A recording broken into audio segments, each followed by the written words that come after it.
Well, let's see, guys. Let's see if this works here tonight. How is everybody? Good night. Welcome to Pops Place.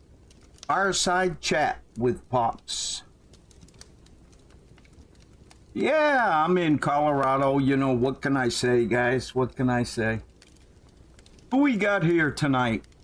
We got a few people around by the looks of it. Bobcat's here. Hey, how you doing, Bobcat? Good evening, good evening. Let me bring my mic down a little bit closer. Maybe I don't have to holler so loud. Yeah, this is something new. Something casual. Something... I don't know, I just felt like doing it. You know what I mean? It's the kind of season, you know...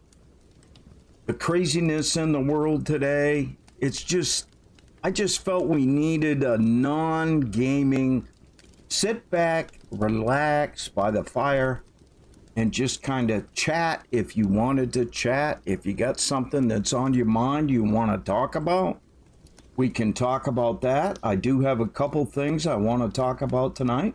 Guru's here. Hey, Guru, how you doing? Madman Gaming. Welcome to Pop's Place. Sapphire Mist, good evening.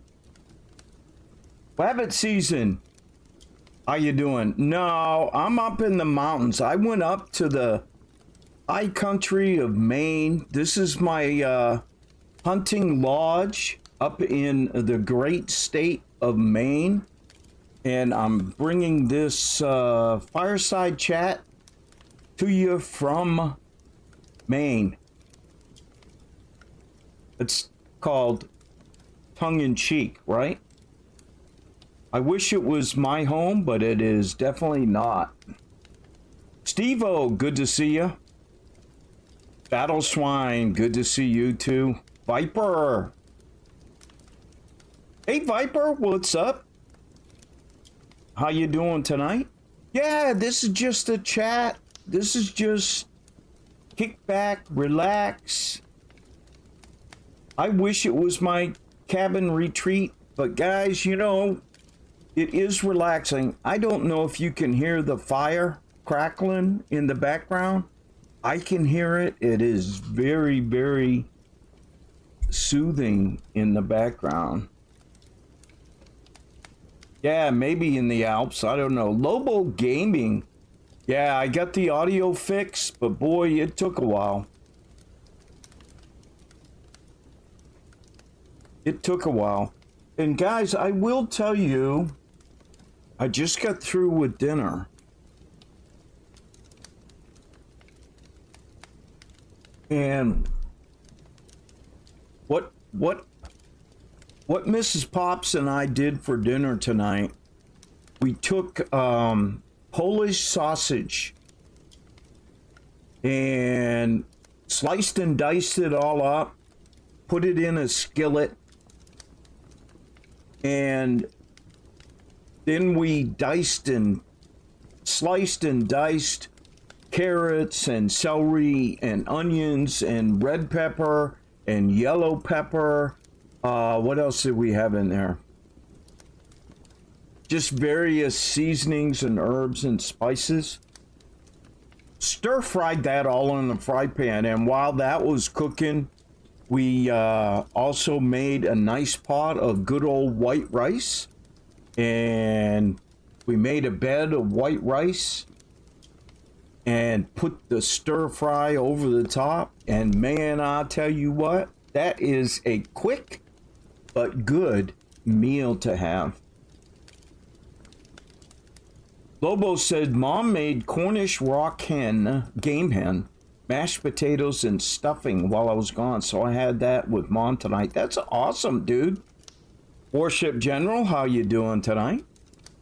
So if you came here thinking we're gonna have this big fancy World of Warships thing, nah, not gonna happen. I will stay away from religious and politically charged conversations. I do also want to tell you that we're going to look at a little bit of coffee tonight.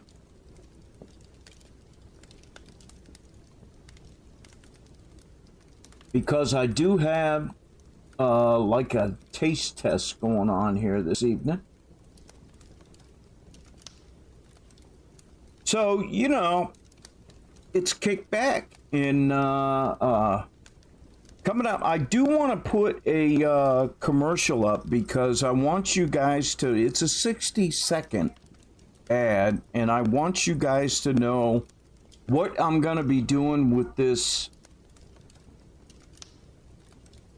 Lobo, that's a good question. I do like to play Elite Dangerous, and I've been exploring a couple other games as well. I do have accounts on EVE Online, but that's a pay-to-play kind of situation, and I refuse to pay. Oligarchy, happy Veterans Day to you, too. I do have an account. I did buy in at a low level for Star Citizen.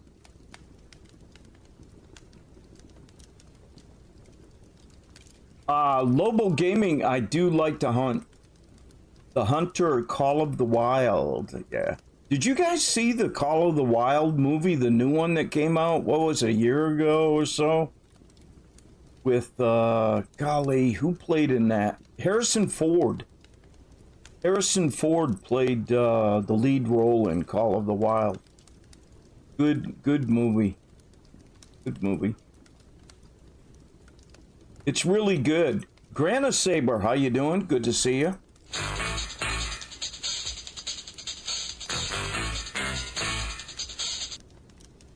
So I'm kind of in my rocking chair, just kind of kick back and relax. I got my dad's sweater on, one of two of them. So feeling a little nostalgic here this evening.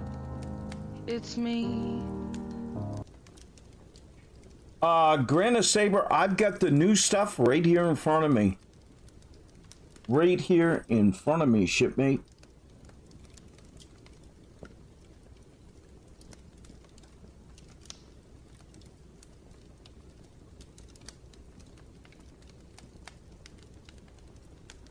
And we are... Yeah. Okay, first of all, guys, let's get into some coffee talk, okay?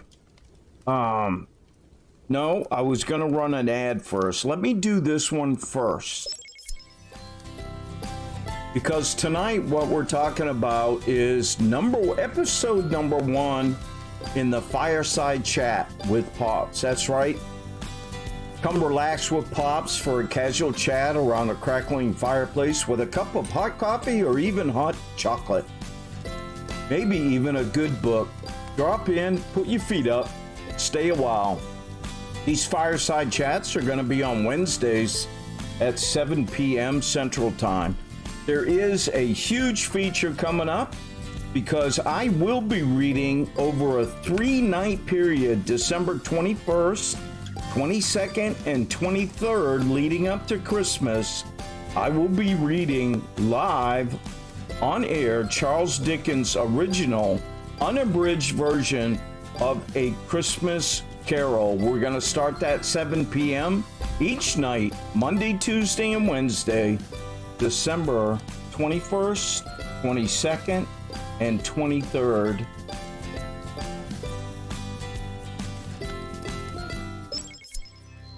Awesome. So that's what's going on. I am Grana Saber, and I've got the book. It came a couple days ago. So I've got the book.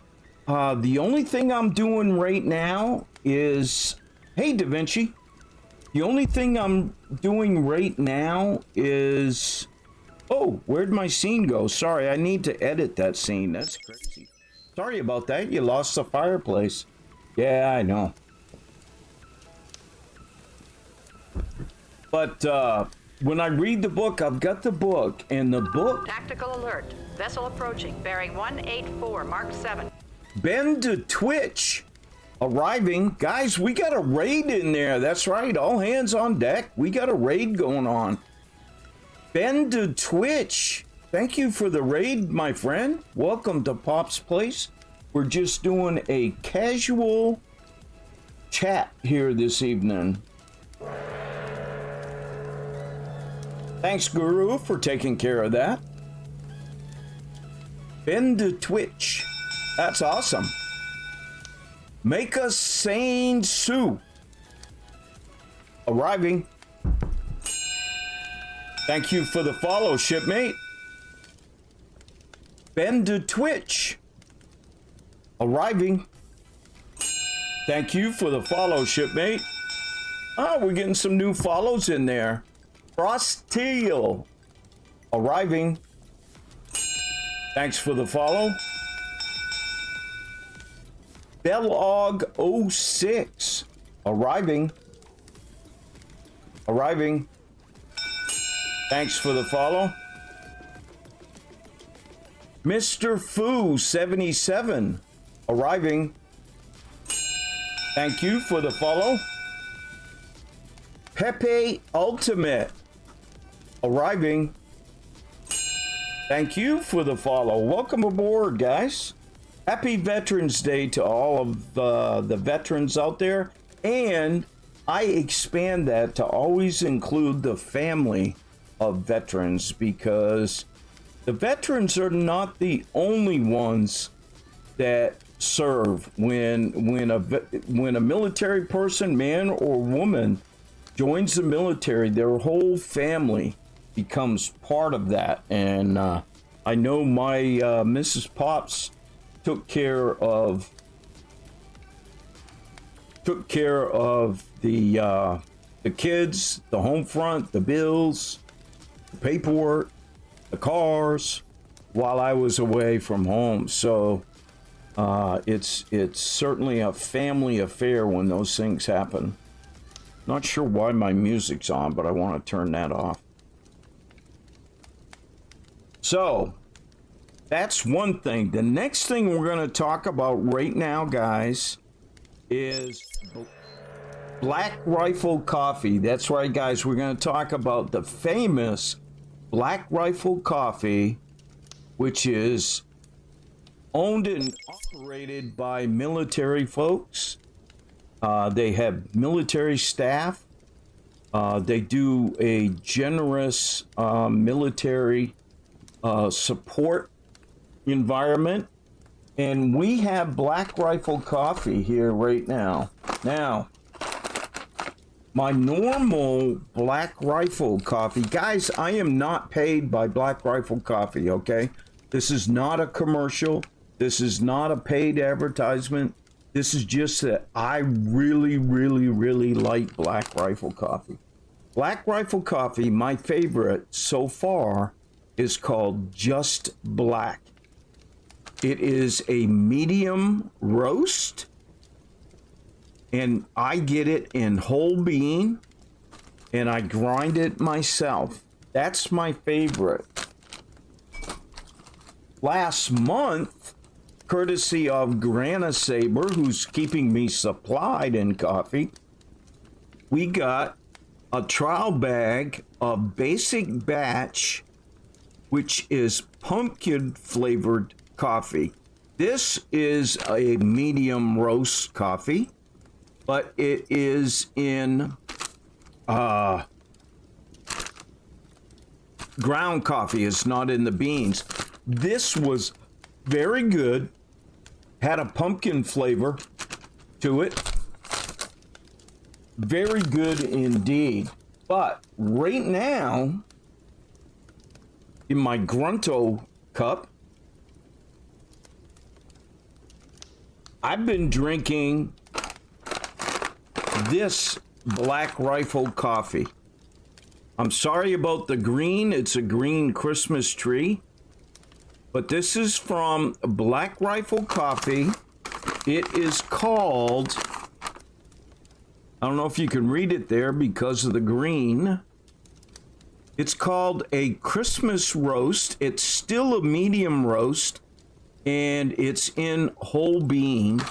And I'm drinking that right now. I find it to be a little mild. I like a good strong cup of coffee. Even though it says medium roast, I think I would classify Bobcat. Yes, they do roast their own.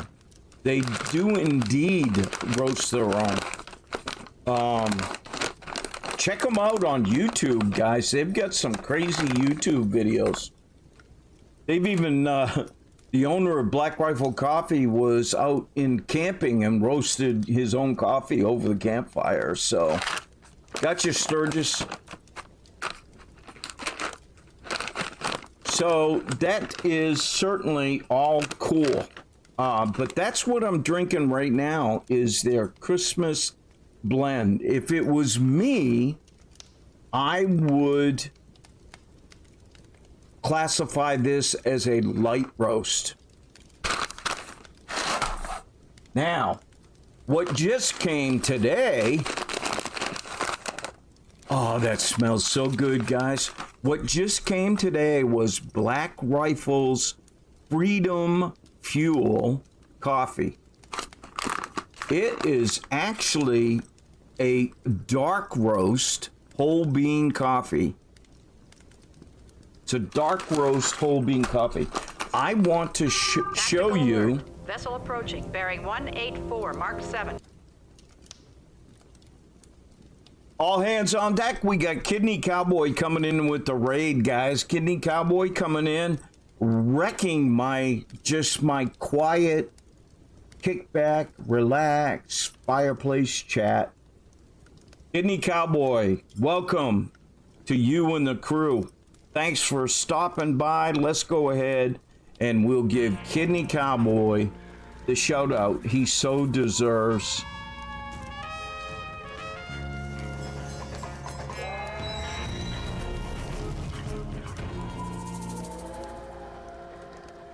Thanks for coming by. Kidney, thanks for that raid.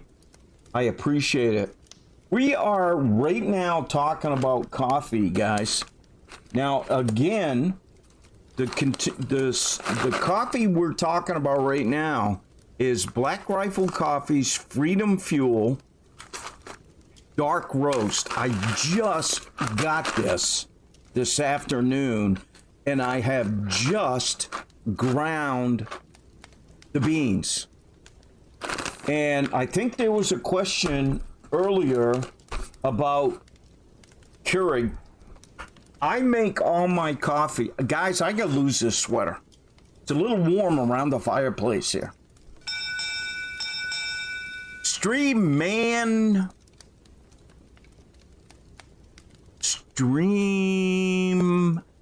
animal mints. Animal mints? I don't know. Is that like animal cookie? Arriving. Thank you for the follow. And guys, I have a cup, freshly brewed, of the Black Rifle Coffee Freedom Fuel Dark Roast. I have not tried it yet.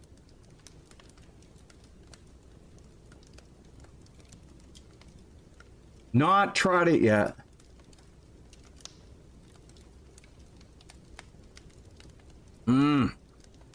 Wow. It is a dark roast. I prefer medium roast. This is quite strong. I may have to tone the amount of coffee down. Yeah, I really wish that Black Rifle Coffee would sponsor me. That would I give them more commercials than Carter's Got Liver Pills, you know what I mean?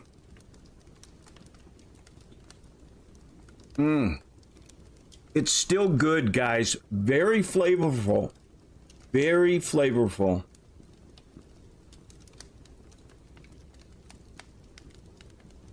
That is awesome coffee. Now, guys, I want to show you the difference between the two beans, if I can. This is the bean I am having right now. This is the darker roast. It's got a little oily, but it is the darker roast. Then you can see the other one is much lighter. Severin Jove arriving. Thanks for the biddies, Severin. So you can see the dramatic difference in the two coffee beans, just in color, guys, just in color.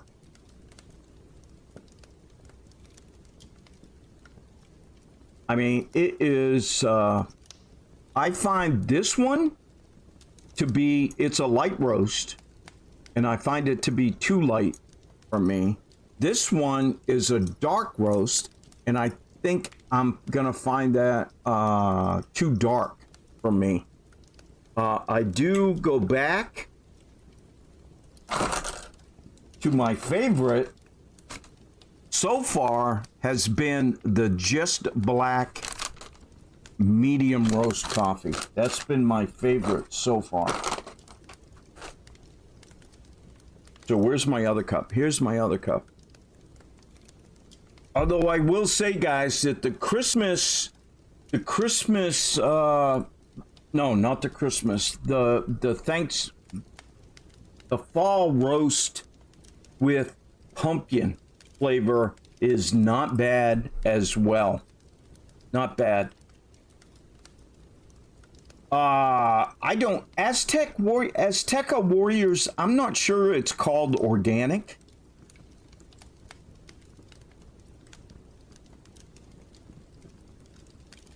I don't know how do you classify anything as organic?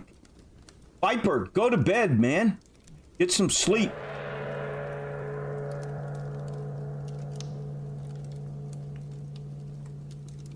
Dr. Beefcake, how you doing? Golden Spike, how are you? Good to see you. Shh. So I've got two coffees here.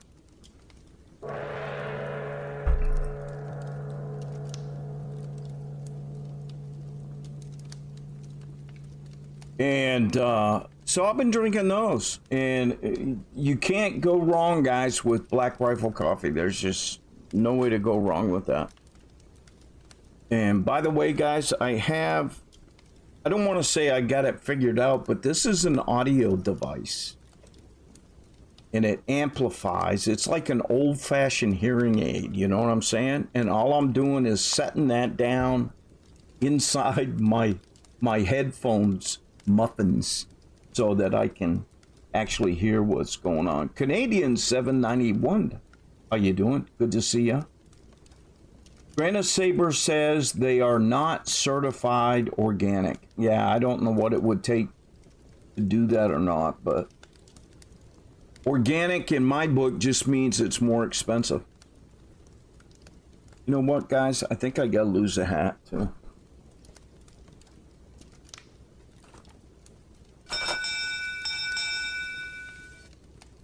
Arthur Morgan 07 arriving.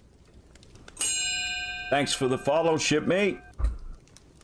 All right, I think we're gonna leave the hat off for a while. Hopefully that doesn't bother you guys. Yeah, costs. I agree. I agree, Granite Saber. Yeah, costs more and doesn't improve the quality any. Nicely said.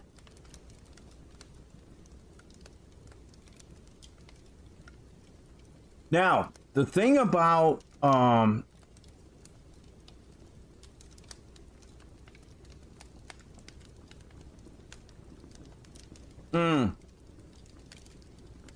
Golden Spike, the only problem with coffee is it tastes like coffee. Well, yeah. Yeah. True statement. You can't get past the burnt bean flavor. Now, I don't know about the burnt bean flavor because my coffees here that I'm drinking, the two different kinds, they don't have a burnt bean flavor. Now, it depends on where you get your coffee from. Now, my son, my middle son, roasts his own beans. He gets green beans and he sends us coffee from time to time. Mostly his mother. I don't get the coffee. The mother, Mrs. Pops, gets the coffee, and she doesn't like to share. You know what I mean? Sith Kitten, thanks for the biddies. Much appreciated. Oh, 1911, how you doing? Shh, don't tell Santa. Don't tell people I'm Santa. Good gracious. No, she didn't steal it, Grana Saber. She lets me have the Black Rifle coffee. You know who's got their eye on my Black Rifle coffee? My daughter. My daughter shows up every morning with one of the two kids for us to watch. We either watch Maeve, who's 3.5, or we watch Tig, who's just a couple months old. 3 months old, I guess. And I just found out that Mrs. Pops is making her a cup, a double cup of my Black Rifle coffee for her to take to school with her. She's stealing my coffee.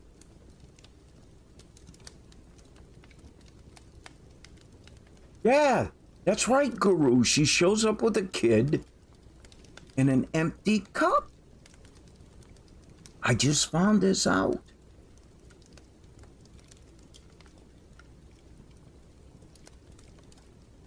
Bobcat, my son makes espresso. And he's got the whole barista outfit, you know, all stainless steel in his kitchen. And it's just him and his wife. They have no kids. They got a couple cats.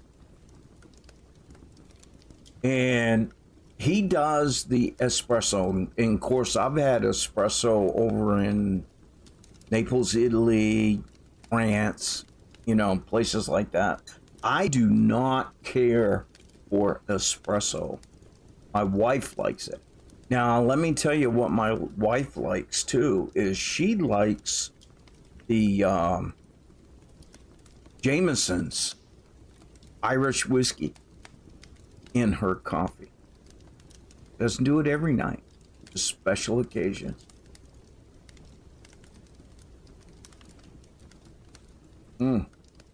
That's pretty good coffee, guys. Now, I have found out from my son doing the roasting,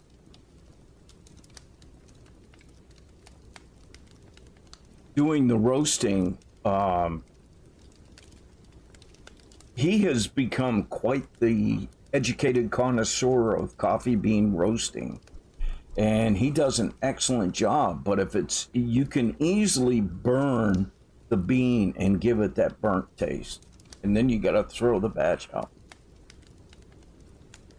Yeah, I had espresso in Naples, Italy, Paris, France, Marseille, France, Cannes, France. I know I've been there and had coffee at their coffee shops.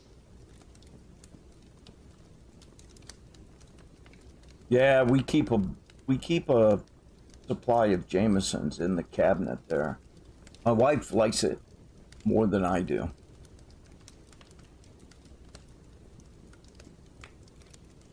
Oh, the Guru, you got the Blaine Tag coffee mug? You won one.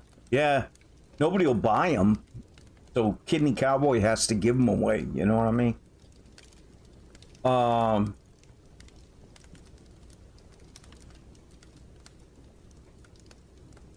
Chief Ingeman says, after retiring, I only drink 2 cups a day, 6 pots a day.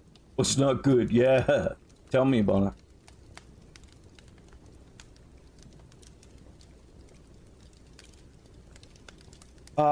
How quickly were you able to get to Cannes? Did you get there quicker than the Brits did? Yeah. And took the bullet train, as a matter of fact. Ray-Ban 3000 arriving. Thank you for the follow, Ray-Ban. Welcome aboard. I rode the bullet train. The ship was anchored out.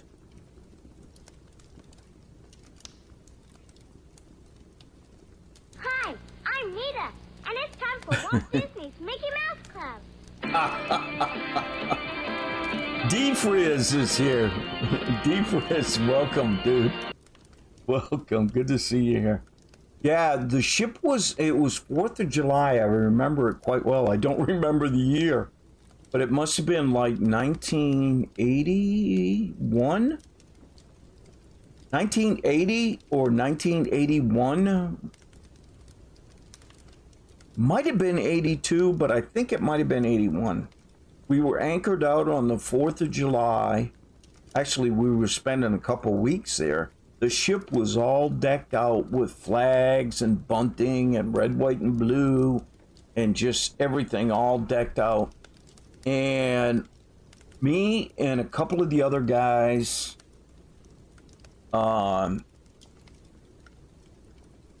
took a trip over a 3-day, we got a 3-day pass, and we took a trip to Paris. And we got on the train, I think it went from Marseille to Cannes, or Cannes, however you want to say it. And then we got on a bullet train that went from there to Paris at nearly 200 miles an hour. What an experience, death-defying experience that was. You'd sit by the window and the telephone poles are just going, just taking off. Hey, Fritz, thank you so much, man. Appreciate it. Now, one thing, guys, I want to talk to you about story time, if you will. Story time is about me telling stories, like the trip to Paris. But from time to time, we may do some, I don't want to say book reading because I got to be careful with that. I did some research last week about reading books online. And most of the books by contemporary artists are copyrighted. So you can't just pick up a book and start reading it verbatim online. You can review it. I can read a couple chapters and you guys can read a couple chapters and we can come back the next week and review it. Arthur Morgan, your family of a veteran. Happy Veterans Day to you and your family. But you can't just willy-nilly start reading a book online. So I have to be really careful about that. But if you take a book, Speedy 0114 arriving. Thank you for the follow. Azteca Warriors, thank you for the Veterans Day. Thank you so much. Speedy, how you doing? Good to see you. I thought you were already a follower, Speedy. Anyway, regardless. So you can't just take a book and start reading it. So if you look at the book reading I'm going to do in... Speedy, we're just talking about anything. Anything. This is episode number 1 of Fireside Chats with Pops. Number 1. I hope I can continue to do it. I don't care if I'm sitting here talking to one person. It'll be worth it, I think. I'm going to try to make it very relaxing for me and hopefully relaxing for you guys. If you do have a topic or a question, put it up there in chat and I'll give it a look.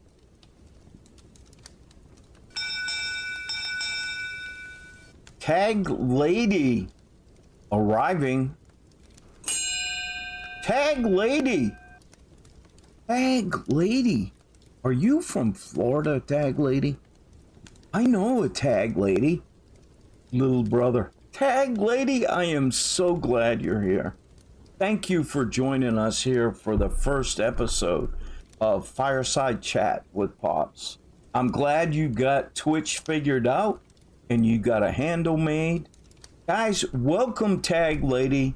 This is the lady that practically raised me as a youngster Babysit me a lot of the time. This is my lovely sister, Tag Lady. Thanks for joining us. Much appreciated. Yeah, Tag Lady, tag and bag 'em. It's a different kind of tag. She used to be the head honcho at one of the tag, actually several of the tag offices in Florida. So by tag, I mean registration. So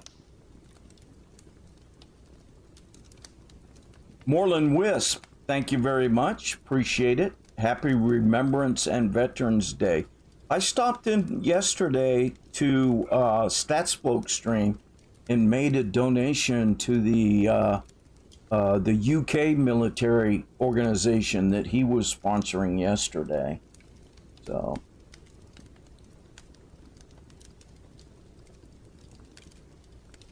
yeah, Grana Saber might. Don't give my sister a hard time now. Yeah, I gave her more trouble than she gave me. I'll tell you that right now.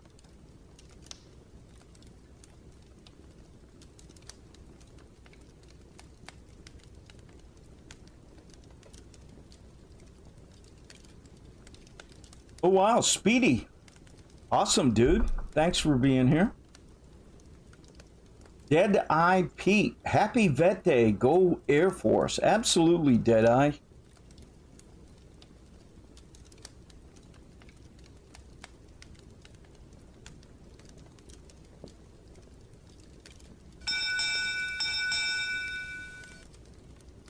Crackling Zorith arriving.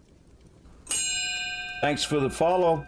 I have no idea how to pronounce that. No idea whatsoever. Fat Scrats arriving. Thank you for the follow. Much appreciated. Guys, we're just talking about Black Rifle coffee right now, and I've got 2 cups I'm drinking, and we're doing a taste test. LT Kappa arriving. Thank you for the follow. Black Rifle coffee, I've got it in whole bean. This is called the Freedom Fuel. It's a dark roast, and I have that over here in my snowman cup.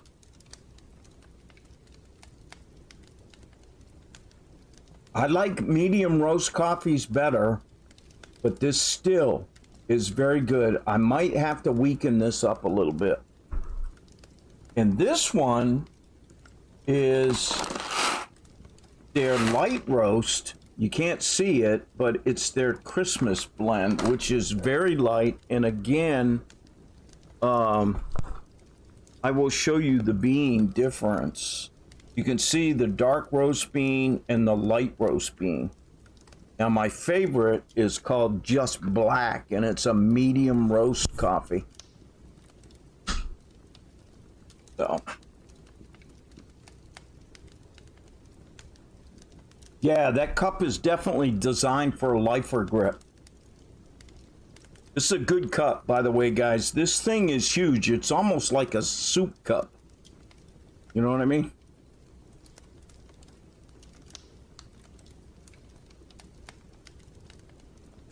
What war do you fought? Don't mind me asking. Arthur Morgan. Arthur Morgan, I was in the United States Navy from 1977 to 1993. I got out a little bit early. They offered me an early out package. And the biggest thing I did was Desert Storm. I was involved in Desert Storm. Bobcat says, have you ever had the real Kona coffee? It's about $100 per pound.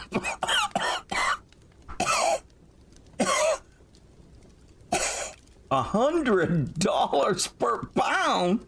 No. Hawaiian Kona non-blend Blue Mountain grown on the side of a volcano. No. No. I have never had that. Oh, no. So, you know, back to the book, guys, and the reading of stuff online. I have to be very careful. I have to be very careful with what I can read and what I can't read. For example, I'm going to read over 3 nights A Christmas Carol. You know the story about the Scrooge and whatnot. Well, that particular book, if you get the original unabridged manuscript, it's in the public domain. So I can read that online. What I can't do is show illustrations from the book because the illustrations are copyright. So I got to be careful. The other thing we can do, if you like, is we can do it kind of like a book club as well. We could pick out books, read them, and then come in here every week and you know, and talk about our experiences and what we liked, didn't like about particular books, particular authors. So this whole fireside chat thing, guys, is a blank slate. We can do anything we want here week to week. Let's see. Chief Benjamin said that he had the Kona coffee when he was stationed in Hawaii and wasn't impressed. Sounds very expensive. Lobo Gaming asked, "Do you kipple?" I'm not sure what is kipple. Is that like a reading program? You mean? Is that what that is?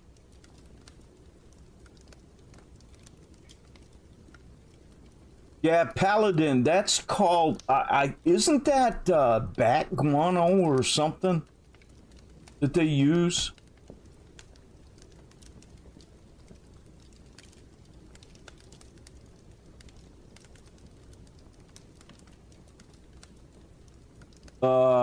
Twitch is on. There's a mix of they're starting to figure out that they have a monopoly and take advantage of creators like YouTube, but their hands are also tied because it's hard to appease copyright holders because of the format. Yeah, no doubt. Dalton Gang, thank you. And by the way, guys, I will tell you that my ancestry, I have two of my departed older brothers, both were in the military. In the Korea time frame.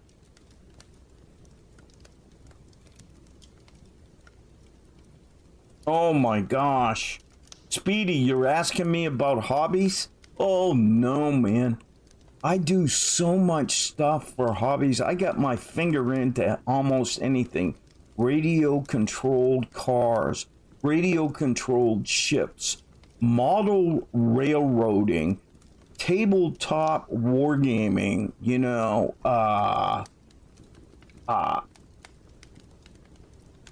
and the list absolutely goes on. Sorry guys, it was looking like I just got a text. I was checking it. Favorite ship? Granite Saber, no. I'm talking about oh,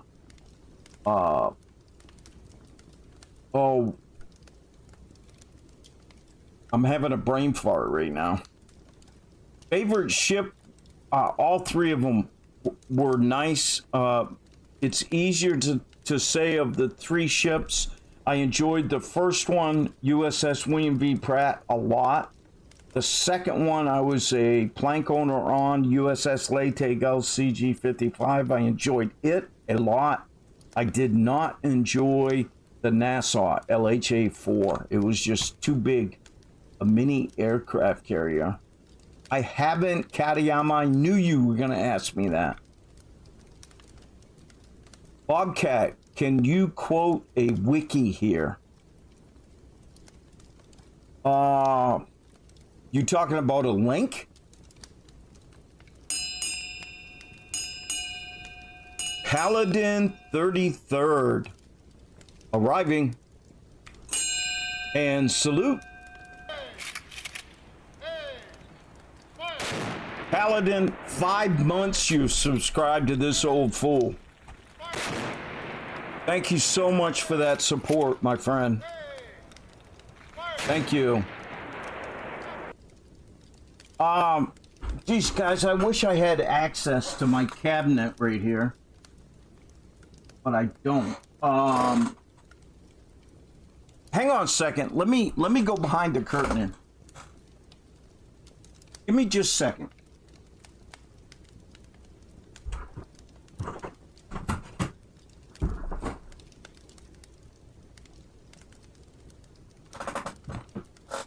Anybody recognize this? Shadow War Armageddon? Tabletop?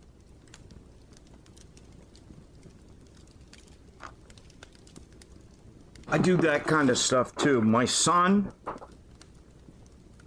son-in-law, my daughter, we all kind of get into that. I love doing the modeling, mostly. Modeling, painting. Paladin, thanks again, man. Appreciate that sub. Yeah, go ahead, Bobcat.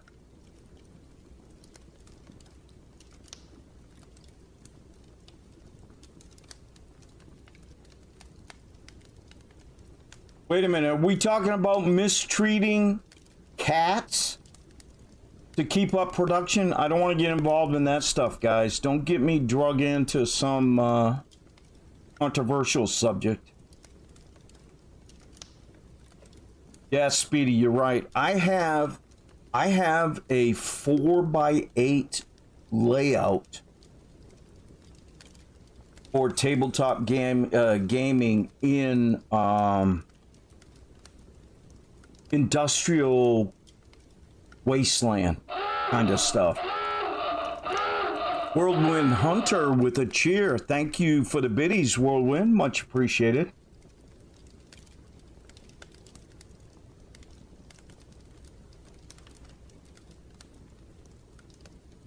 My problem with modeling, you guys, Paladin, I was not an EWS. You can lose the S. I was it's called Electronic Warfare Specialist, but there's no S on it. It's EW. And I was an EWC, which meant an Electronic Warfare Chief Petty Officer. My trouble with modeling right now, guys, is eyesight. Although I've had cataract surgery now, so it's a lot better.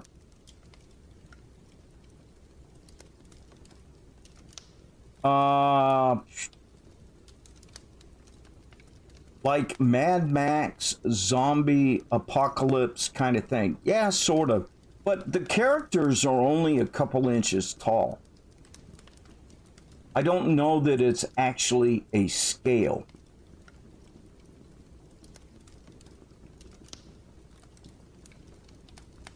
Speedy, yeah, sort of like an IT guy. Electronic surveillance measures, ESM. ECM, which is electronic countermeasures, and ECCM, which is electronic countermeasures. So we did identification of electronic signals. We protected the ship from missiles, you know, jam things, shot chaff in the air. No worries, Paladin. If you need something explained, we'll try.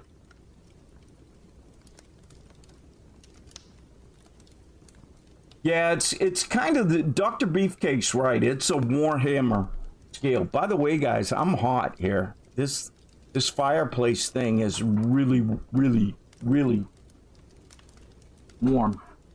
I'll tell you what I'll do, guys. If you're around next week I will pull out some of my models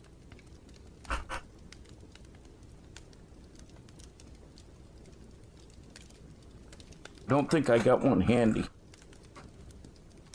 Give me a second, guys. I'm looking behind the curtain of time. The great sheet of time. I'm folding back time. Oh, wait a minute. I got something back here. Let me dig something out that I made, guys. Share that with me.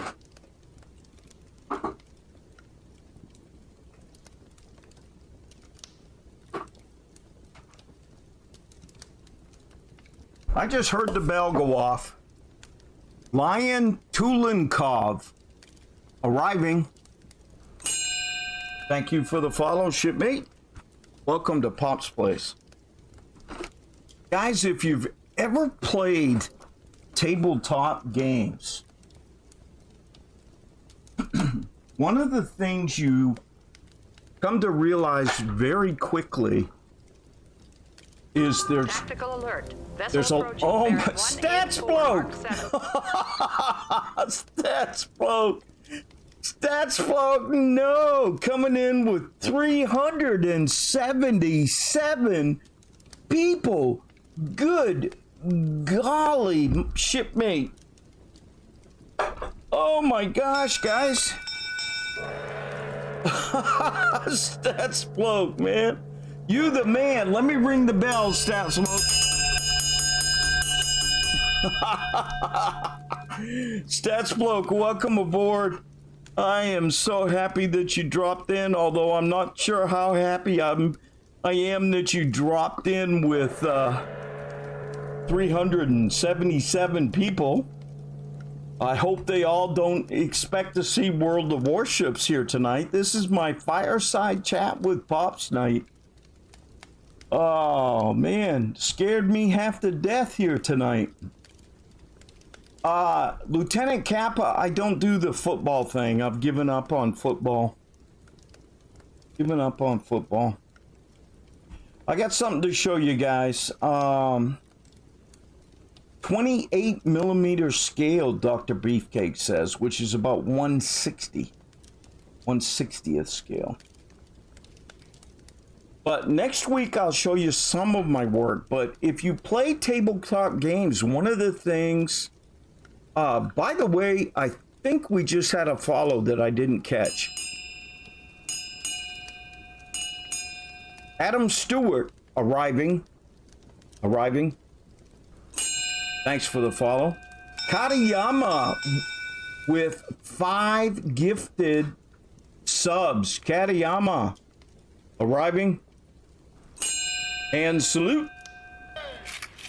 Katayama, thank you so much for the gifted subs, man. Those gifted subs went out to Trident Blaster, 1911 Lover, Captain A. Bumbler, Gerald 220, and British Commander 7074.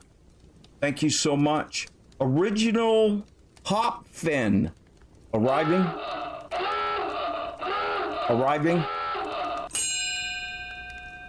Thank you for the follow, Original Hop Fan.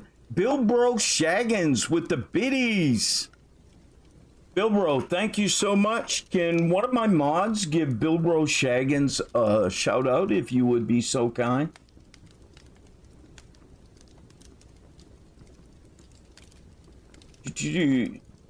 Stats blokes, thanks again for the raid. Are you still here? No, yes. I don't know. There's so much going on chat. I can't keep up with it.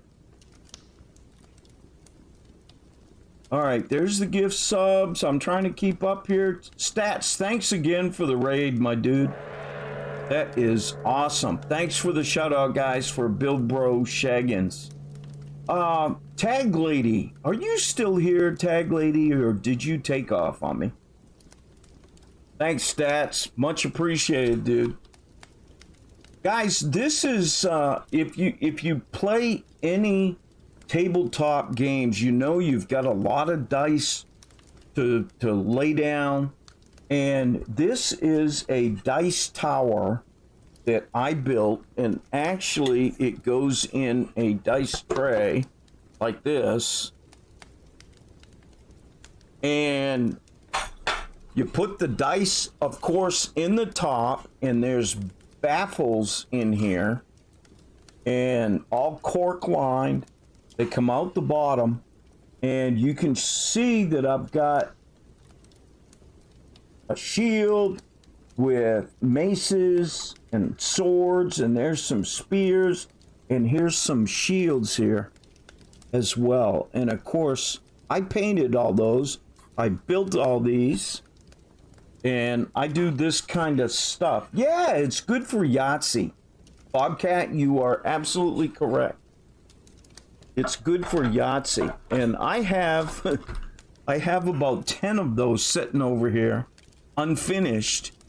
And at one point I was going to sell them to a local game shop, but the guy backed out on me. So I ended up holding the bag on them. If anybody wants one, let me know. We can work something out.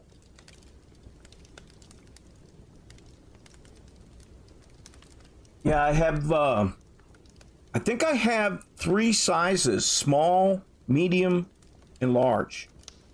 This one being the large. This is about, I don't know how big that is. 18 inches, maybe? 18 inches. It's quality work, though, guys. I will tell you that. Paladin, I don't get the time. I do not get the time. Sith Kitten says, I do. The Gentleman Kriegsmarine arriving. Thanks for the follow, shipmate.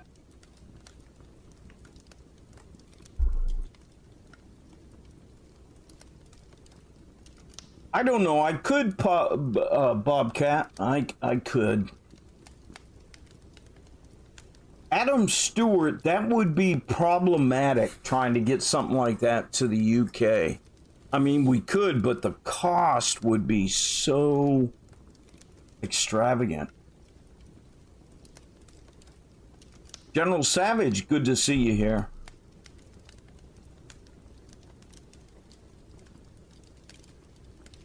And what I can't get to, guys,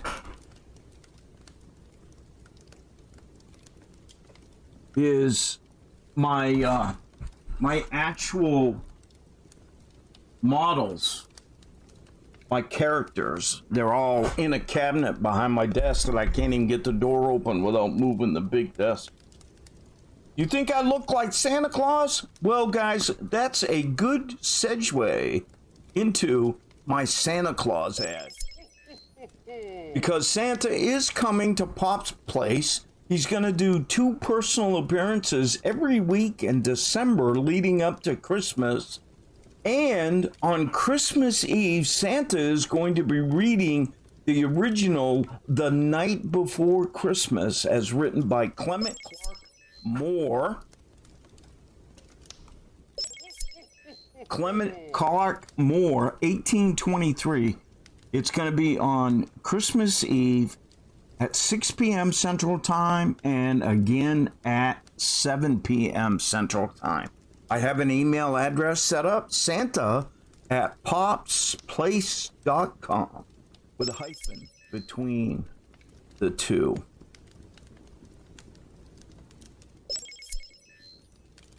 So, yeah, we'll be doing the Santa thing. I am also doing a Christmas stream, and I think Stats Bloke is involved in that as well, for the Bob's organization. Let me see if I got the old Bob's label here.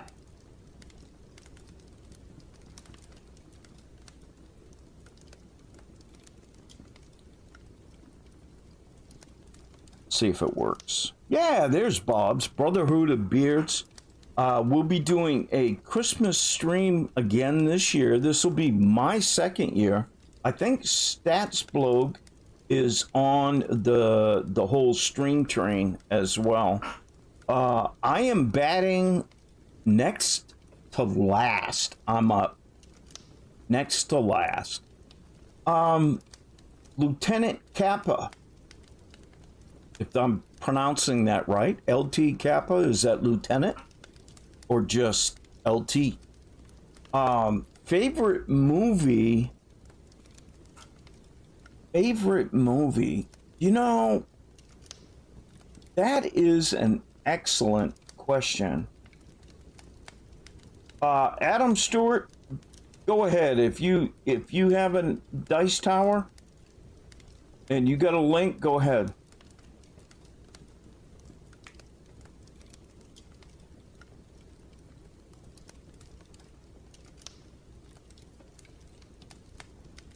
Sith Kitten, if your twins want to visit with Santa, send me an email at santa@pops-place.com and we'll set it up. Oh, you bought one, Adam? Oh, yeah. Well, that's cool. Does the same thing. Hang on. Let me see if I can bring that up. That would be screen number 3. And let me see if I can kill my webcam. There's the one he was talking about. That's pretty elaborate, but you know what, guys? Same idea. Same idea.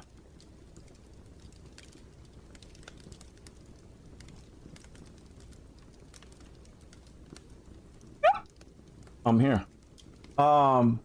Thanks for posting that, shipmate. Appreciate it. Yeah, mine are handmade. I designed mine myself, cut it out in my own wood shop, kind of thing. And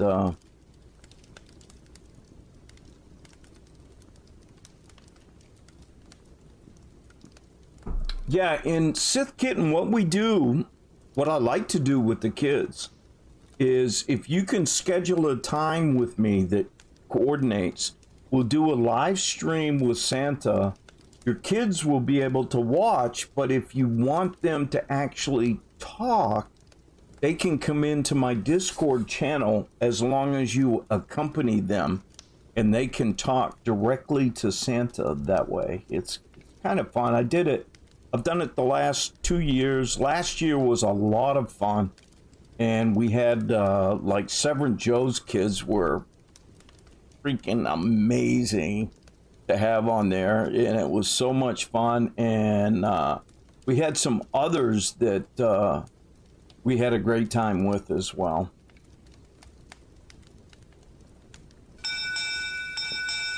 Nav6 arriving. Thanks for the follow, shipmate. Welcome to Pop's Place. Nothing going on here, very elaborate, guys. Just kind of relaxing. It's already gone an hour, which I'm pleasantly surprised that I've been able to sit here and yak away for an hour, talking about nothing really specific. Okay, back to the favorite movie question. That was a good question. I do have some hot chocolate, guys, and marshmallows I'm going to get. Not necessarily tonight, but we'll get later on, I'm sure.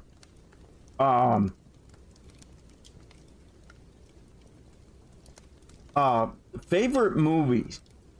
I don't have any one movie. I am a sci-fi nut. So I love Star Trek stuff. I've got autographed photos back here. I used to go to the Star Trek conventions. I've got autographs from Michael Dorn, Terry Farrell, Brent Spiner, you name it.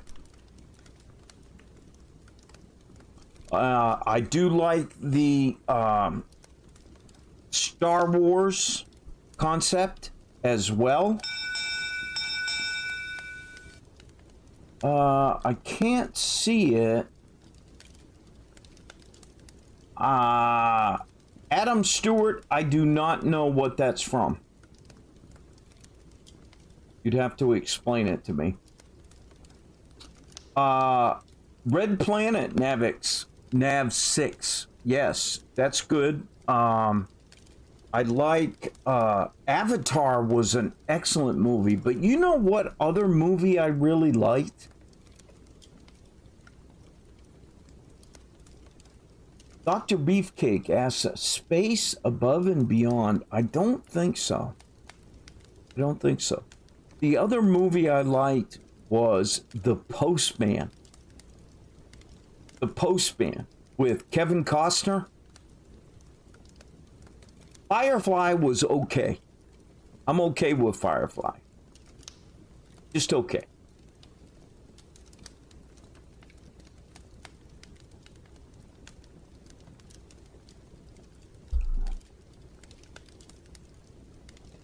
I've been trying to watch Postman again for months, but I can't get a free download without paying for it. You know, I thought maybe Netflix would have it, but nope.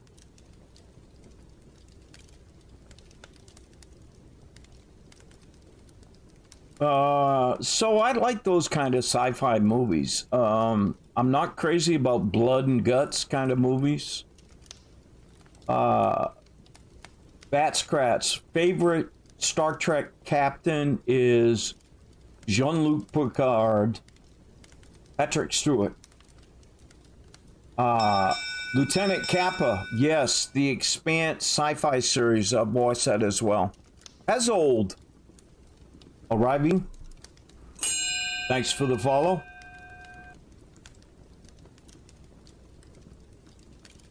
Yeah, Patrick Stewart is simply amazing. Amazing.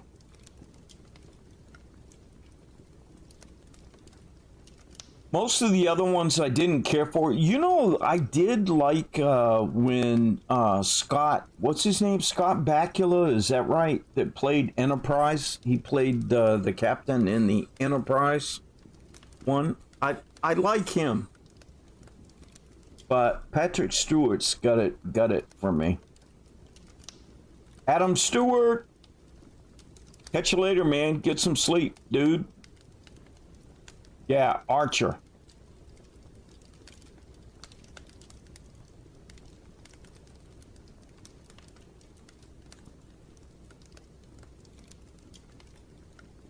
I don't know. I enjoyed it, guys. The Enterprise with Captain Archer. I enjoyed it. I think it got kind of lame towards the end of it. You know what I like? The book. Now, if we get back into the books, one of my favorite books is Dune by Frank Herbert. And the whole series, the whole Dune series, even up to what his son wrote as well. The Guru, no. No, I am not musical. I can't play anything. It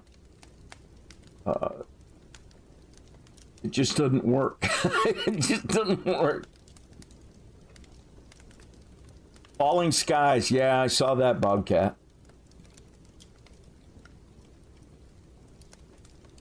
Yeah, Da Vinci, I agree. The Zindi, and the Zindi was kind of, anytime you get a sci-fi series that brings in time travel, I think it ruins it.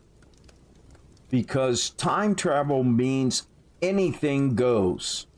Because people can die, and then all of a sudden you go back in time and change stuff and they're alive again. You know, it just takes... Bobcat, Ender's Game was awesome. I loved Ender's Game. No, Guru, I don't even do the triangle. The only thing I play is the bell.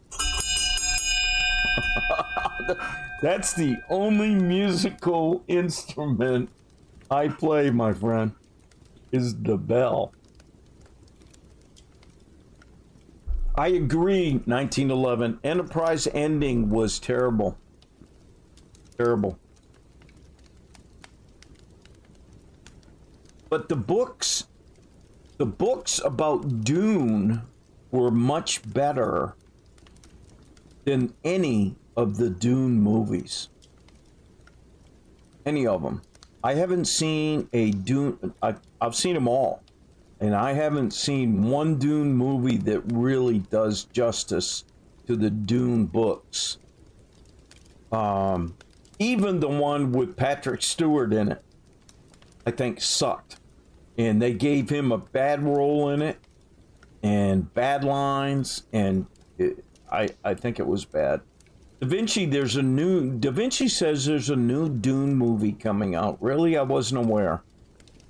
I have not seen the trailer.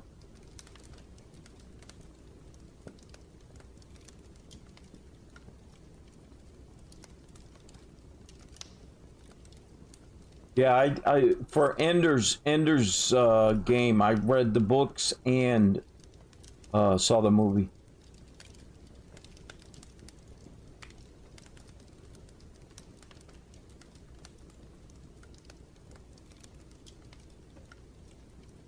Admiral Ravan, how you doing? Any mods can type in a shout out for Admiral Ravan if there's any here. If there's not, I know the Guru's here. I bet the Guru could do that. Mac Allen's here. He could do it. Thank you guys. Appreciate it. The new Whirlwind Hunter Pops, your dice boxes. What size dice? Large. I know the dice come in different sizes, but my box is made to handle large ones.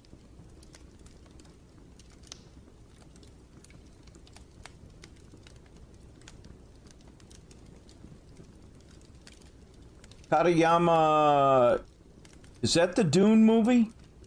The trailer? Let's give that a look, guys. In the with you.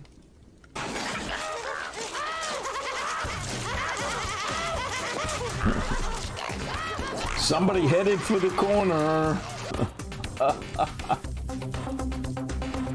Oh, Kidding Cowboy in the Let's Dance. There you go, dude. Awesome, dude. All right, I want to watch that trailer, guys. Hang on. Let me bring it up here and see if we can get that for everybody.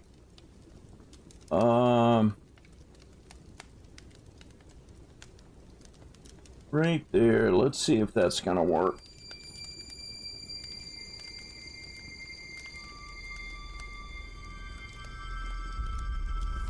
There's something happening to me. There's something awakening in my mind. I can't control it. What did you see? There's a crusade coming.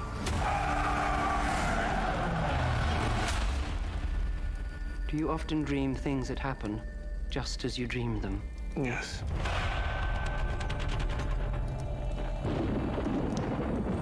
The test is simple. Remove your hand from the box, and you die. What's in the box? Pain. You inherit too much power. You have proven you can rule yourself. Now you must learn to rule others. Something none of your ancestors learned. My father rules an entire planet. He's losing it. Man, that's a 3-minute clip. He's getting a richer one. He'll lose that one too.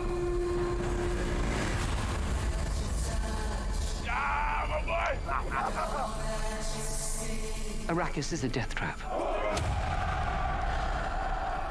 Kill them. This is an extermination. They're picking my family off one by one. Let's fight like demons. Wow. A lot of big name actors in here, guys. An animal caught in a trap will gnaw off its own leg to escape. What will you do? Honey. I know you.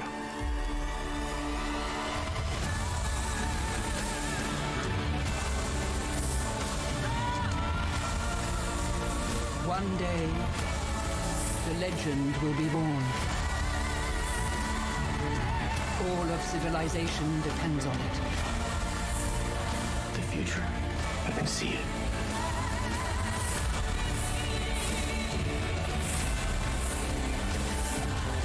I must not fear.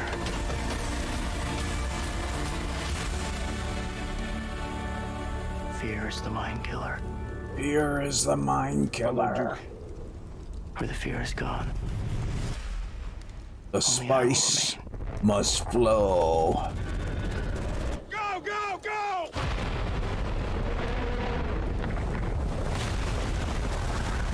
Uh-oh. Pink Floyd's song?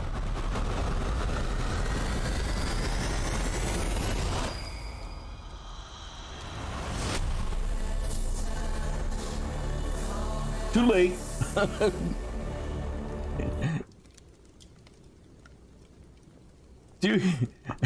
Too late. We already got it. We already played it. Yeah, I didn't even think about that. Didn't even think about that. No worries. That does look cool. But here's the problem, guys, that I've got with Dune movies. The Dune book is about that thick. In the movie, it's about that long.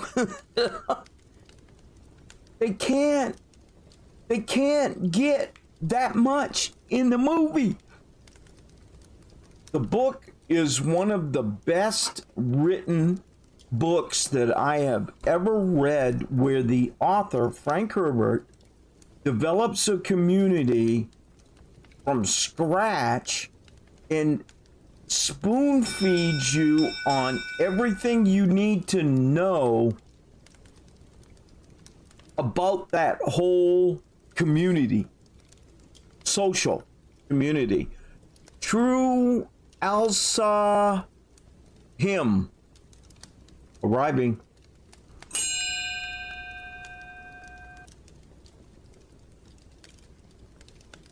Da Vinci says there is going to be a Dune TV series as well to go along with the movie. That might help. Ilsep arriving. Thanks for the follow. Much appreciated. Yeah, that would be awesome if there's a series to go along with it. But I tell you, it's a hard.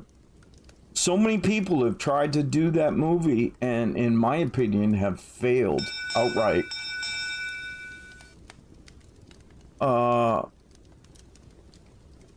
Il Kamel arriving.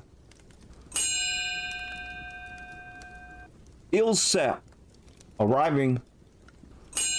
Thanks for the follow, guys. Much appreciated. You said it's a 2-movie deal?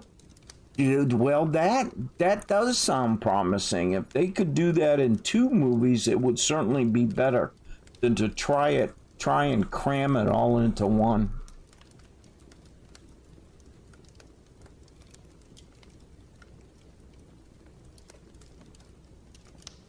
Guru, go to your corner.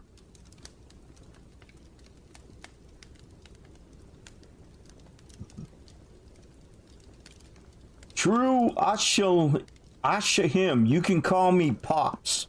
Everybody else does. Don't call me Dad, though. I'm pretty sure I'm not your dad. The sci-fi Dune miniseries were okay. Better than a movie, but still didn't really do the book justice. It's gonna be hard, guys. So you called me Dad anyway.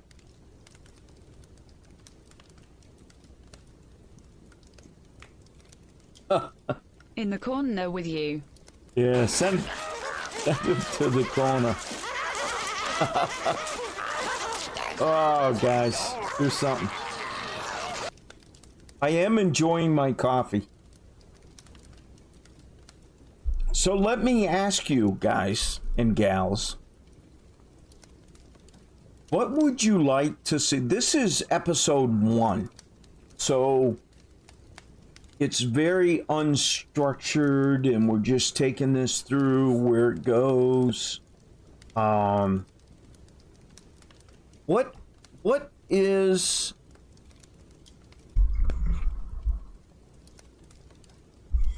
I gotta reset my snow here. There we go. What do you guys think corner would with be a good agenda for next time? Is there anything special? I'm not doing karaoke night, Guru. Put you across my knee, dude. What do you think you might like to have on the topic agenda for next week? No politics, I agree. No politics. I will have some of my models out to discuss and talk about it.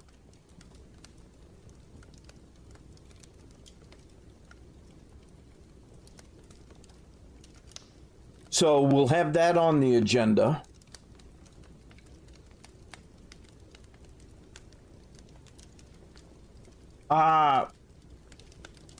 Lieutenant Kappa, I don't recall that I actually said I didn't like violent sci-fi. I guess I did say I didn't care for blood and guts kind of movies, but I love to be scared just as much as the next guy. I love the Alien series, the movies, the Alien movies. They were awesome. And have you guys watched the whole series? What's it called? I just finished it. I can't remember how many seasons. 4, maybe. The 100. You guys know what I'm talking about? It was named The 100. Severin, where you been? We've been going here an hour and a half almost.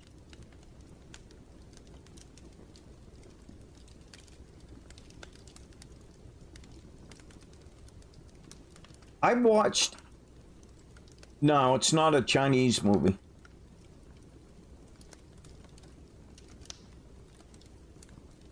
I watched it a while back, the 100, when it first came out. And I think I got up to like season 3. I almost want to say there was 7 seasons of that. And then I dropped it because it got a little far-fetched for me. Well, earlier last month, I started watching it again from ground zero. Witch Ghost is here. Hey, Witch Ghost, how you doing? I didn't know you dropped in. There's a shutout for Witch Ghost, guys. I started watching the 100 again from episode 1, series 1, or season 1, episode 1. And I watched it all the way through to the end. Now, that's got some blood and guts in it. I mean, you talk about violent. That thing is definitely violent. Guys, I need a ponytail or something. Don't you think? I'm almost long enough for a ponytail.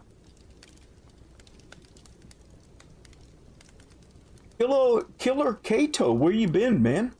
What do you mean, what's going on? I've been advertising this for a week.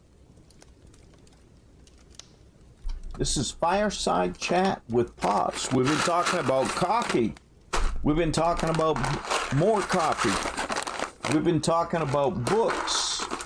We've been talking about movies. We've been talking about tabletop gaming, modeling.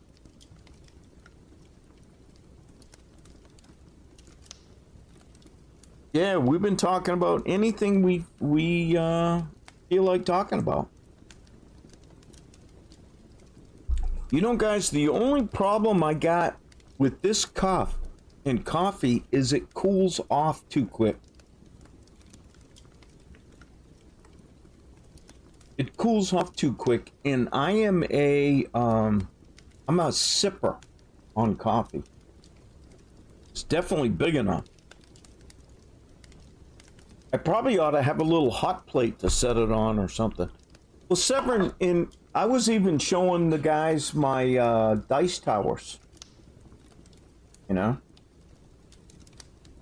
By the way, these posts out here, I lost the gold ball off one of them, but these are for hanging flags on. You know, long pennants type flags. So.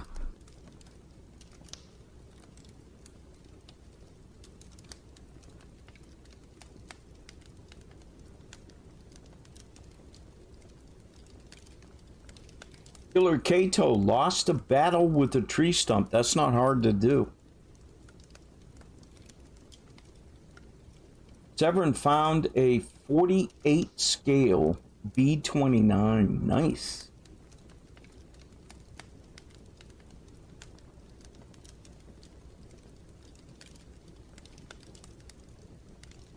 Oh, your grandfather bought it for you, Severin. That's even better. That's got sentimental value.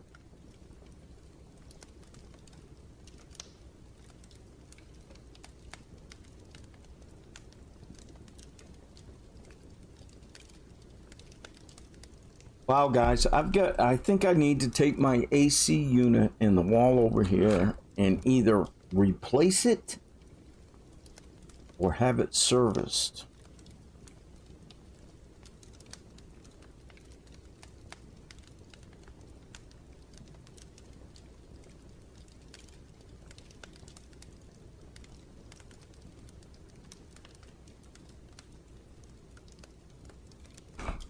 Because I've got the fireplace running over here and it's quite hot here.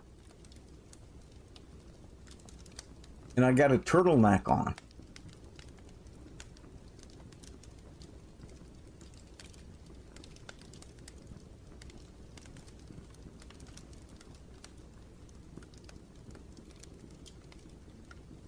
The Lego Death Star. You know, that would actually be fun. I've seen pictures of it. It would actually be fun.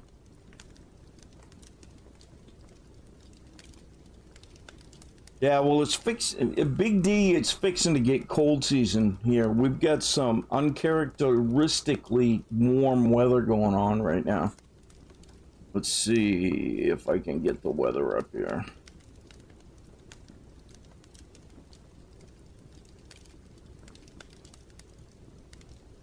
The Guru, your wife wants to know, is it a dickie I'm wearing? Yes, it is a dickie. It is a dickie.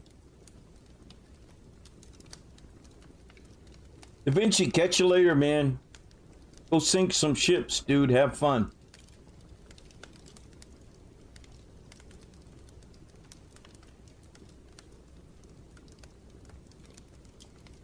Yeah, we got out in we get out this weekend for 2 different rides on my motorcycle, the trike. I have a Goldwing trike, and on Saturday, my green screen's acting up.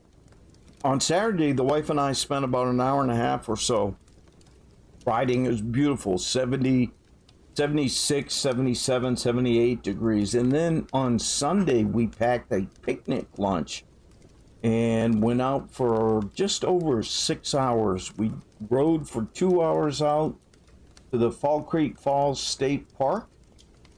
And we toured the park a little bit, had a picnic lunch, and then spent 2 hours coming back a different route. It was like 80 degrees on Sunday. Absolutely beautiful day. The leaves had passed their peak, but they were still nice and beautiful, especially with the sun coming through some of them. It was really, really awesome.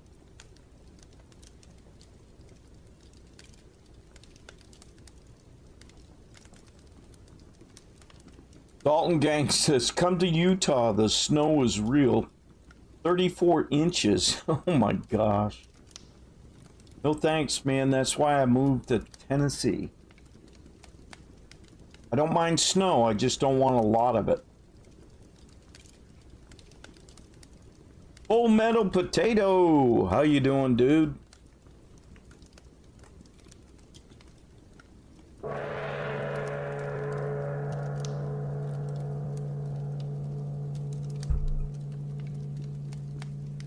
So, I don't know, guys. What do you think? What do you think? Is this,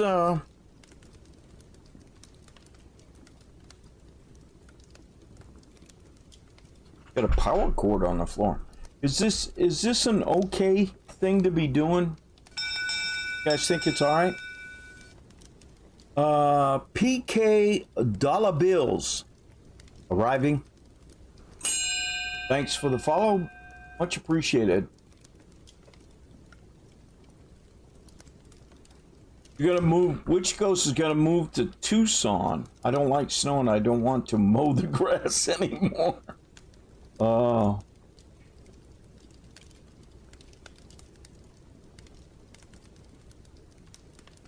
Oh no. I once met two girls from Tennessee on a train from Finland to Russia. As soon as we crossed the border and the border guards came in, one of them fainted. Oh no. That's crazy. Yeah, guys, it's not meant to be anything other than just nothing. You know, relaxing. Guys, the world is too stressful today. Even World of Warships can be stressful.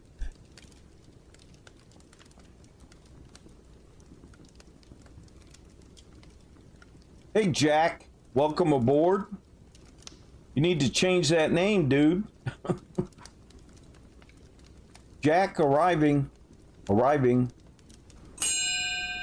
Thanks for the follow, Jack. Much appreciated.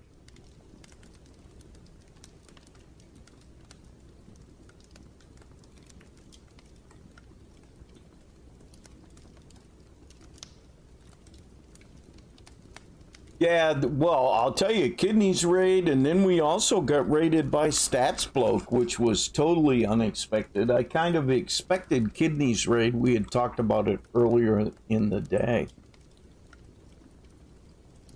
Dalton Gang, you're taking the trike next month to Arizona. Can I go?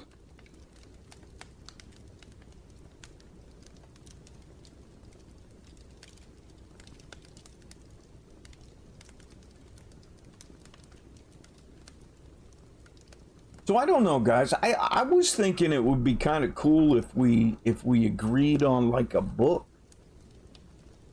to talk about next week.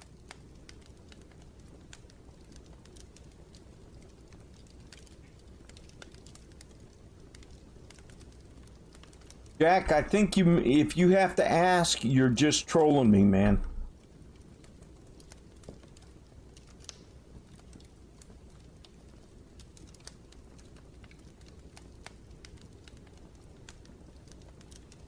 Oh, The Master and Margarita. I don't know that book. I don't know that book.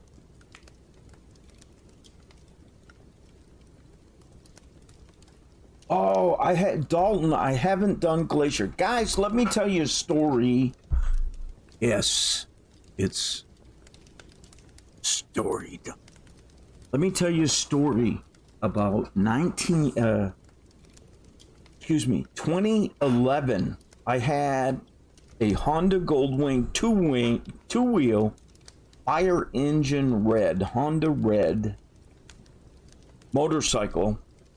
Behind it, I had a matching trailer, just a clamshell trailer that I pulled behind the motorcycle to carry luggage, camping supplies, food, cookware, tent, lawn chairs, stuff. And in just before the 4th of July, well, it was the 4th of July weekend of 2011, I had taken 3 weeks off from work. And I had planned out a trip from Nashville, Tennessee to just outside Seattle, Washington, and back on the motorcycle, camping the whole way in the middle of the summer. And to make it even better, my then, let's see, 2011, 90.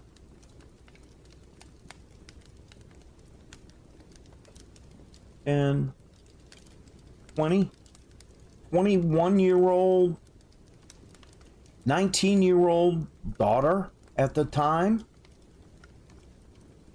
was on the seat behind me.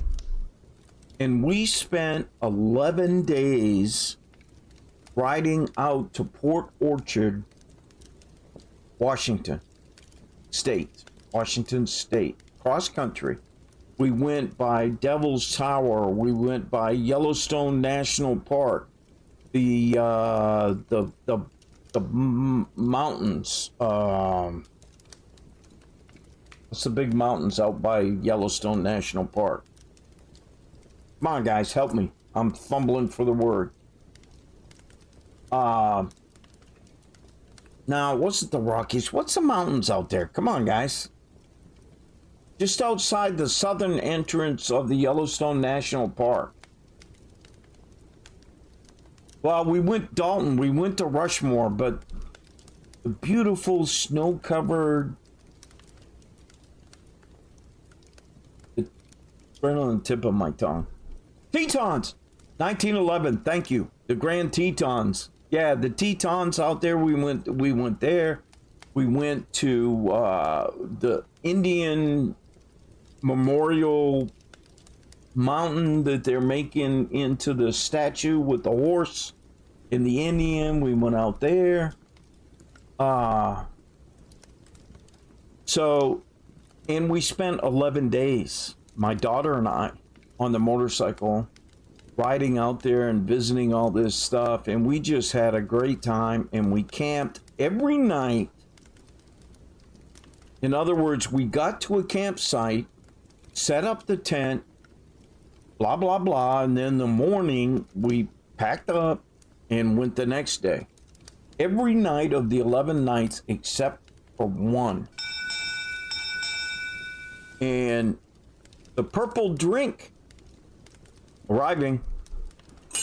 Thanks for the follow, shipmate. And that one night we had pulled into a KOA campground just outside Yellowstone National Park. And I had a tent campsite reserved for us. So we pulled in to the KOA. And as we were pulling in, I'm looking up at the sky and it is just black. I mean, it is gonna let loose like badly, right? And so when I was checking in, I said, look, I'm really not crazy about setting up my tent because I think it's gonna rain really, really bad. And do you have any of those little cabins available? And the lady said, well, yes, we do. As a matter of fact, there's one that's right across the dirt road there from where your tent site was gonna be. So I upgraded to the cabin and we pulled the motorcycle in to the front door, at the front door of the cabin, the little porch. We unloaded what we needed, the bedding, to get into the cabin. And about that time, the sky opened up and we had hail the size of my little fingernail.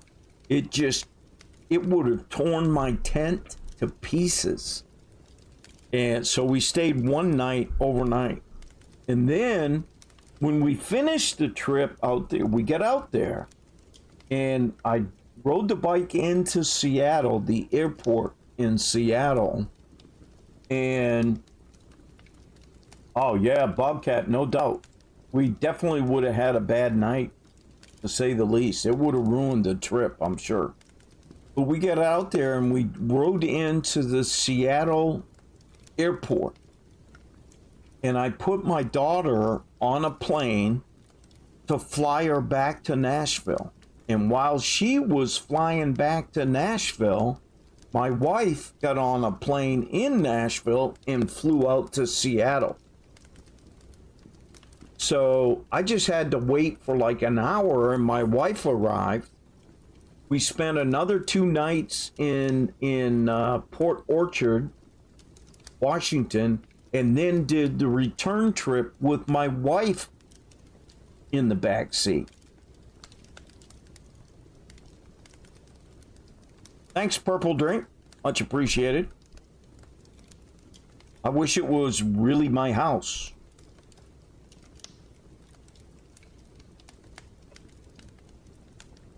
Oh man, that was epic trip. I call it an epic trip.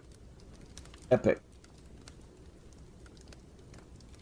You got dented on Beartooth last summer. Ouch. Does that mean you got hit?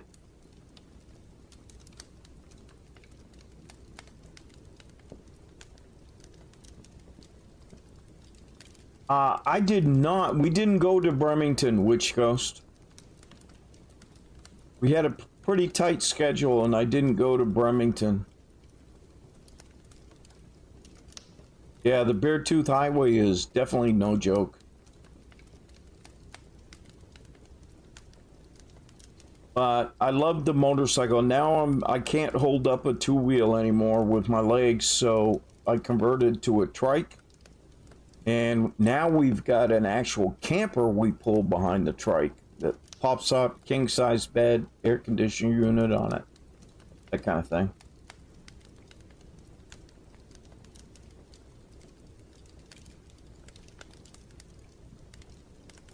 Yeah, Witch Coast, we didn't go. We just didn't go. I was at, actually, it was a motorcycle event that we were at with a community, and we had dinners to go to and stuff like that.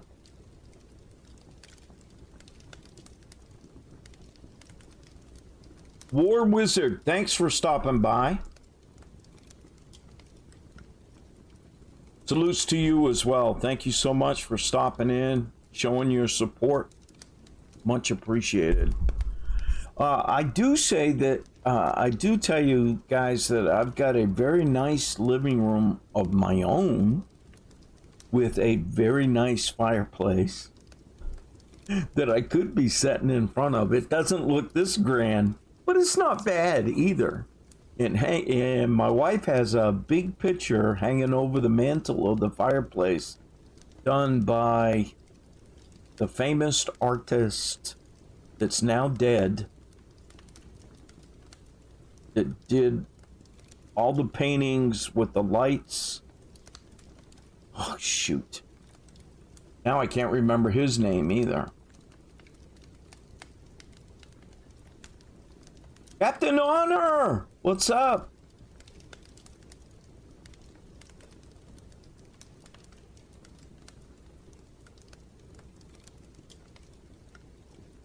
No, it's not Norman Rockwell, but it's the other guy. Hey, thank you. Big D's got it. Thomas Kincaid. We've got, yeah, it's very expensive. It's an original Thomas Kincaid. I bought it for the wife for Christmas 15 years ago, before Thomas Kincaid actually passed away. Any of my moderators here can give Captain Honor a shout out. Is that possible? Anybody still around? Guru, Mac Allen, Cowboy, Bobcat. It was worth a bit when we got it. I don't know if it's worth. I don't know if it's worth more now or not. But it's possible. Guys, I'm going to do this shameless little ad here. Don't forget, coming up, Santa Claus will be making 2 personal appearances every week in December leading up to Christmas. And also on Christmas Eve, there'll be readings of The Night Before Christmas, written by Clement Clark Moore in 1823, 6 p.m. Central. And the second reading at 7 p.m. Central. I gotta fix that so it goes right back to this screen instead. But anyway, check that out, guys. If you got little ones around, Christmas Eve, you want to keep them busy for a half hour, Come in, let Santa Claus read them the night before Christmas. Actually, probably won't take half hour, but I'll put some talking in between. Ho, ho, ho. Merry old soul. All that stuff. Day Trader Gamer. How's it going? I have not seen 2 Degrees in a while on the stream. Is all good with everyone? Day Trader, yes. Everyone is phasmazagorical. All doing well. Thanks for asking. Not to worry. We're all good.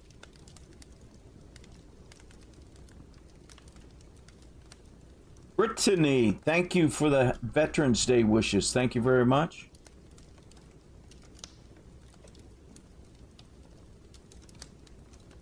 Wow, guys, an hour and 45 minutes of me just babbling away. You guys are nuts. You're crazier than I am.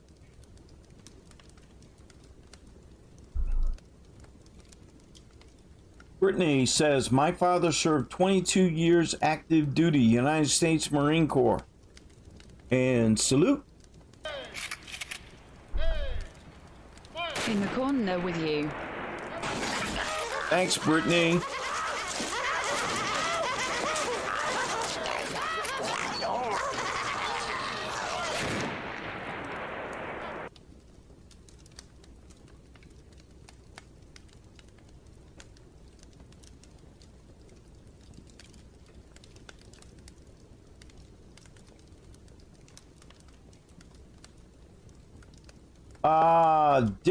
Dead Meat 907. This is Black Rifle Coffee, In dude. the corner with you.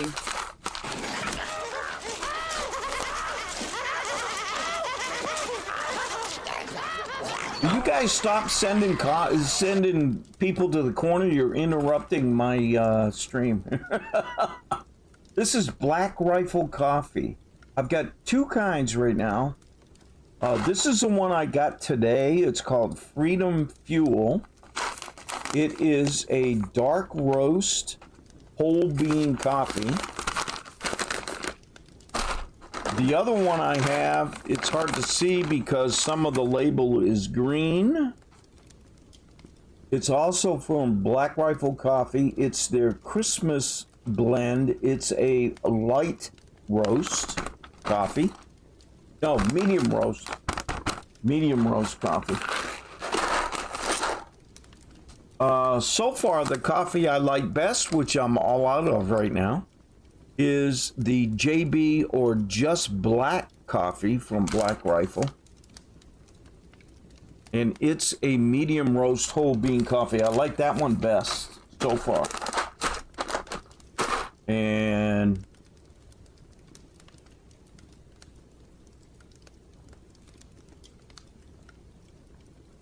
yeah, I do the whole bean, grind it myself. Yep.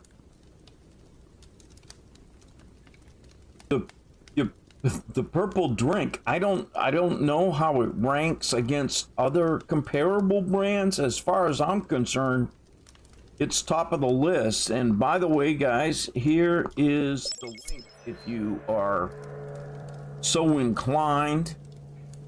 It's blackriflecoffee.com. Now, part of the reason I like it so much, guys, besides the flavor, is it's veteran owned and they support veterans and they hire veterans. A lot of their workforce is veteran based. Bobcat says, try it with a French press. Well, worth the extra prep it takes. You know, my middle son, Bobcat, is trying to get me to do that. I tend to be pretty lazy. So, I don't know if I'll do that or not.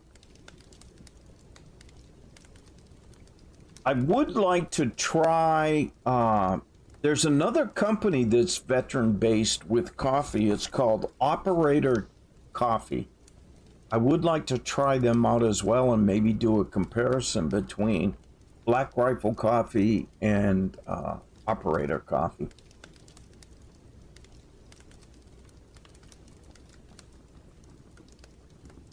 Day trader, I think it's better to go to direct.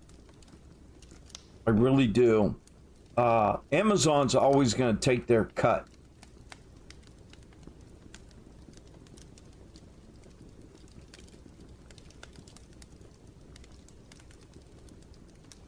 Oh, that's cool, dead meat. Yeah, I only drink 2 cups a day. I have one, they're large cups. I have 1 cup that I start in the morning and I sip probably right up till lunchtime. And then after lunch, or when I make my lunch, I make my 2nd cup of coffee and sip that one up until middle of the afternoon, and then I'm usually done. But on Wednesdays now, this is my Fireplace Chat episode number 1. I will have 3 cups in this day, 1 in the morning, 1 in the afternoon, and then I'll share one with you guys in the evening on Wednesday night. Yeah, I wish I could say Black Rifle Coffee sponsors me. They don't. Grana Saber, one of our community members, awesome guy, has supplied me with a year's worth of coffee, or subscription coffee. Below Owl. Below. Arriving. Thanks for the follow. And I get 2 bags of coffee every month thanks to Grana Saber, and they're random. In other words, they'll send me anything, and what I want to do is test them, you know? But they get a lot of airtime from me. They should really sponsor me, don't you think? Send a letter to Black Rifle Coffee and tell them what a great job I'm doing, and they should sponsor me.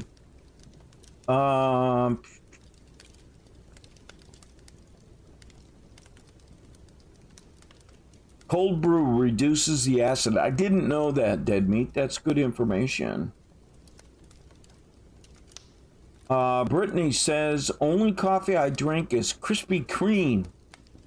But then Krispy Kreme is huge in the southern U.S. Yeah, well, I'm here in Tennessee, and we got one just down the street. But I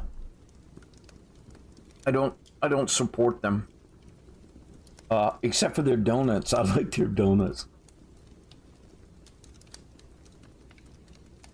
Now, Brittany, I'm going to tell you, Black Rifle Coffee's not, you know, if you're looking for a deal, Black Rifle Coffee isn't the cheapest coffee going around, but it is good. And then the other thing you can rest assured is that the company is supporting vets. Now, let me see if I got... Yeah, I do. As a matter of fact, hold on, guys. Let's bring that up. Get rid of my webcam. This is Black Rifle Coffee's website right now. For the month of November, I think it is, you can buy a bag and give a bag to active duty troops. With every new coffee purchase or coffee club sign up this holiday season, we'll send a bag of our limited time holiday roast to active duty troops across different branches of the military to be delivered by Christmas. And this is now through November 30th. Let's see what the video is, shall we?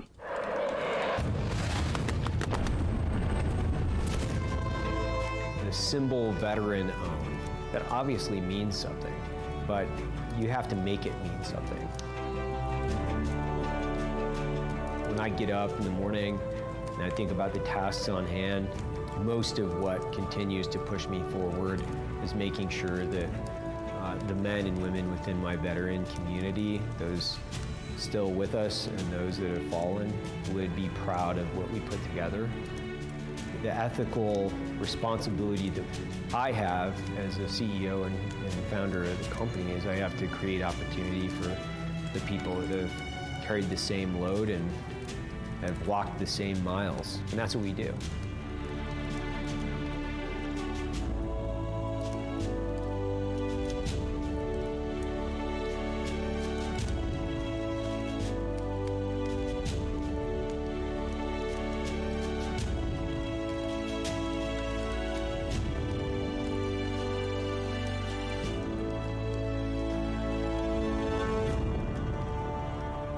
Happy Veterans Day from Black Rifle Coffee.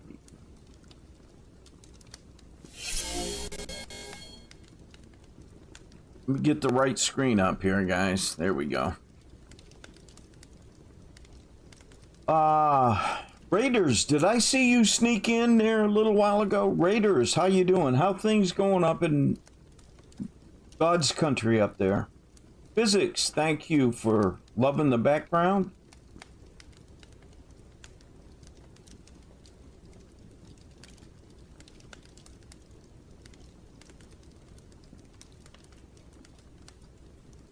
There you go, day trader.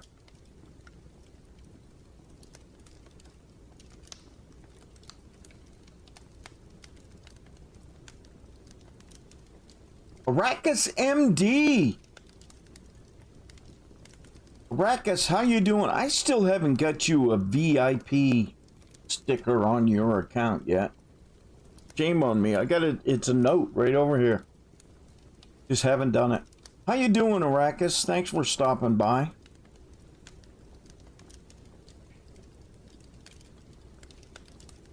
Captain Honor, how you doing, shipmate? I knew you were in here.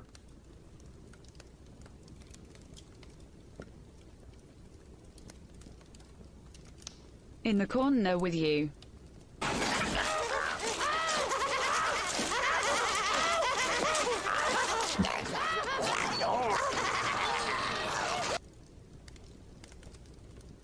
Raiders, you spent the day climbing out of basements in old homes in Maine. You still trying to buy a place up there, Raiders? Haven't found anything yet? You want me to put my relatives to work to find you a place to live?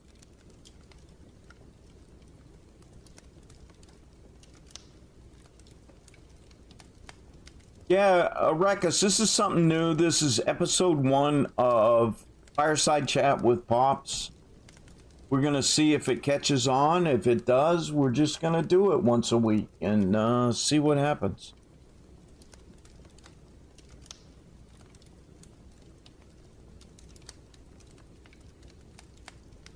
Type in chat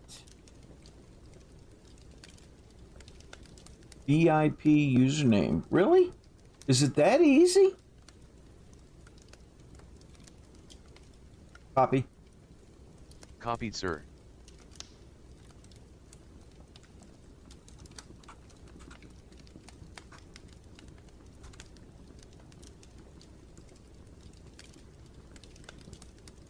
Ah, well, thank you so much. Van Kraken, thank you. Much appreciated. You found one, but Raider said he found one house, but it is pending. Still got a few more to check. Is it pending for you or pending someone else, Raiders? Captain Honor, 1977 was my enlistment year. Thanks, Day Trader. Much appreciated. I joined in Portland, Maine, but I went to boot camp in Orlando, Florida.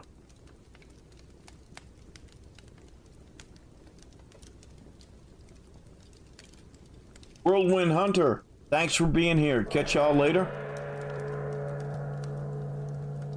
Yo, Papa Fodder's here, guys. Papa, what are you doing up this late? Isn't it past your bedtime? What's up, dude? Arrakis, I grew up in... I don't know if I should tell you or not. Sir Rudy arriving. Thank you for the follow. Katsumoto 5 arriving.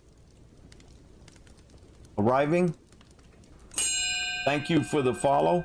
I grew up in a place just outside Bangor, Maine.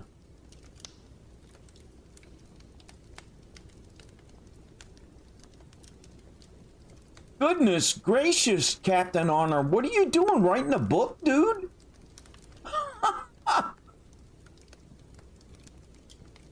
Yeah, that brings up another story about Orlando boot camp. Feed the fish. Arriving. Guys, I'm gonna have to put my hair in a ponytail. Look at this.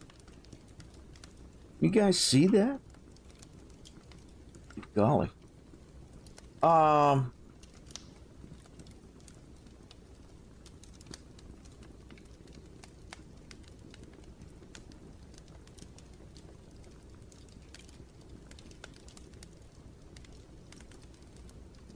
Gotcha, Raiders. Understood.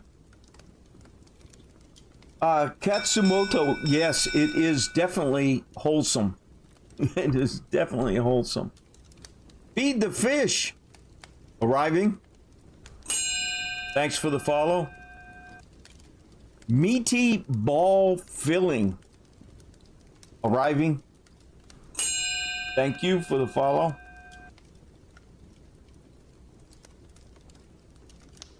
Sith Kitten, how are you doing? Good day. Did I miss anybody? Did I just hear a voice? Was there a voice? No, maybe not. Must be hearing an echo. Rackus says, I used to go visit Portsmouth, New Hampshire and York Beach area almost every year for about a decade. I used to live in Londonderry, New Hampshire for a while. Araka says, wow. Captain Honor, you know the questions to ask. Yeah, no doubt. British Commander, when'd you sneak in? I love New England, guys. I was born there. I was raised there. I met my wife in high school there. Yeah, Wells Beach is nice. Captain Honor, Electronic Warfare Chief Petty Officer, EWC. SW for Surface Warfare Qualified. Orlando, guys. So let me tell you about Orlando Boot Camp in the summer of 1977. The summer of 1977, I arrived in boot camp on May 5th, 1977. In June of 1977, while at boot camp,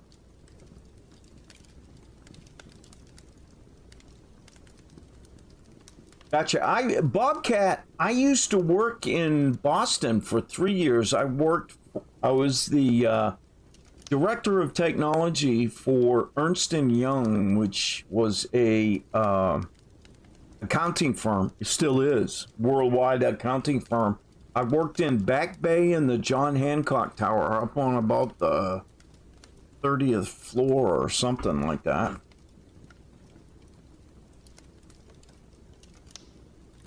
Got your Full Metal. No, it's not. Captain Honor is not heat related. Now, let me get to the story about Orlando Boot Camp, if you will. 1977, Orlando had 2 chow halls. One on the north side, one on the south side. The north side one was used for predominantly female sailors. The one on the south side was used for predominantly male sailors. And on, I think it was week 5, was our, they called it like a free weekend. And on Sunday of that weekend, you could go to the various different places around the facility. You could go to the gym and play volleyball, play basketball. You could go out and play tennis. You could go on the slippery slides and teeter totters and swings and all that kind of stuff, right? So so what happened was, on that Sunday, we went for our Sunday lunch at the Mayo Cow Hall, and we had chicken salad sandwich and tuna salad sandwiches.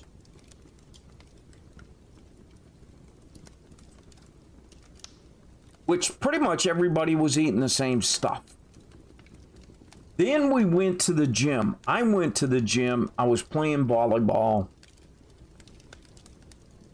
And they had gi dunk machines at the gym. No, Captain Honor, no fraternization. You got the wrong idea.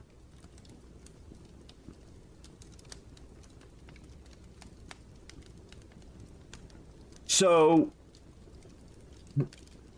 I hit the gi dunk machines because you never got a chance to hit the gi dunk machines. You guys know what a gi dunk machine is.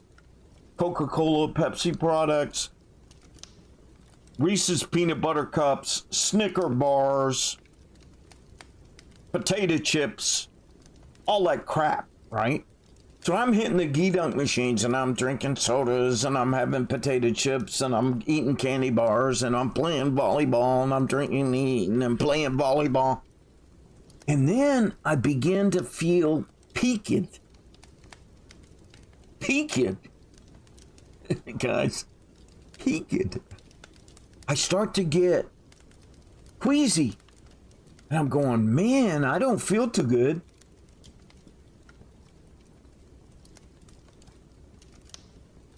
So I'm thinking it's because I've eaten all that gi dunk. Overindulged, if you will. Bill Bro, I hope you told him it's Santa. Getting ready for Christmas.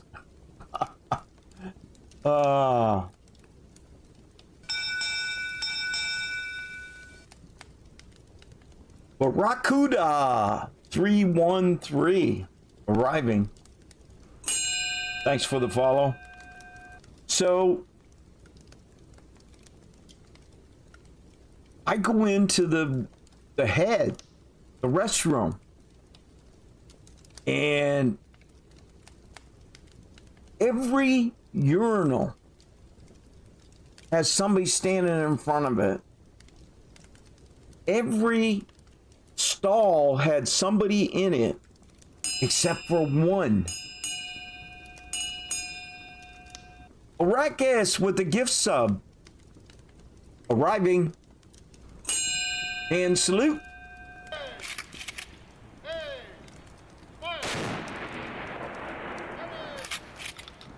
Arrakis, thank you so much, man.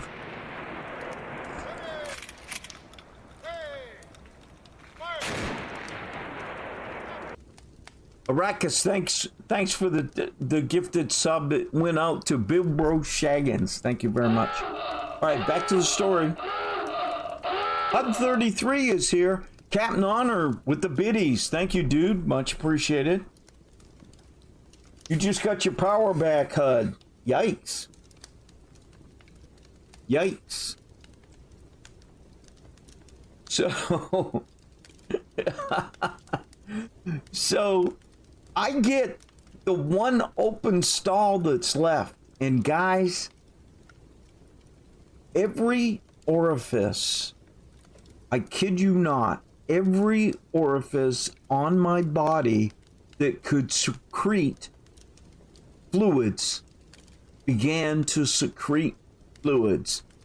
I was crying, my nose was running, I was throwing up between my legs, I was sweating, I was urinating. I was just sicker than a dog, right? And every chance I had to stop and listen, everybody in there was sick. We were all throwing up everywhere. Everywhere. What a mess. Well, come to find out, in June of 1977, in Orlando Boot Camp, NTC, Naval Technical Training Center, Orlando, Navy Training Centers, Orlando, we got the bad case of botulism, food poisoning, from either the chicken salad or the tuna salad. One or the other, or maybe even both. Guys, now, the story sounds funny, but there was a tragic side to that story. We lost 2 sailors, died from food poisoning. 2 sailors died. They came and got me from the head, and it took 2 people to take me physically across the compound to the medical facility. When I got into the medical facility, it's full. Everybody, it's full. This is on a Sunday. This is on a Sunday, and it is full. And they were giving people pills or come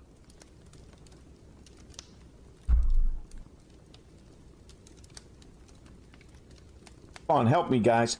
They were given pills to prevent, vomit's the word, but there's an official word. Come on, Dr. Maracas, Aracas MD. Nausea, anti-nausea pills, right? And then other people that had it even worse, they were given shots, some kind of shot in the arm. And they took me into the room. No, Bobcat, those sandwiches didn't come from the vending machine. Those sandwiches came from the chow hall.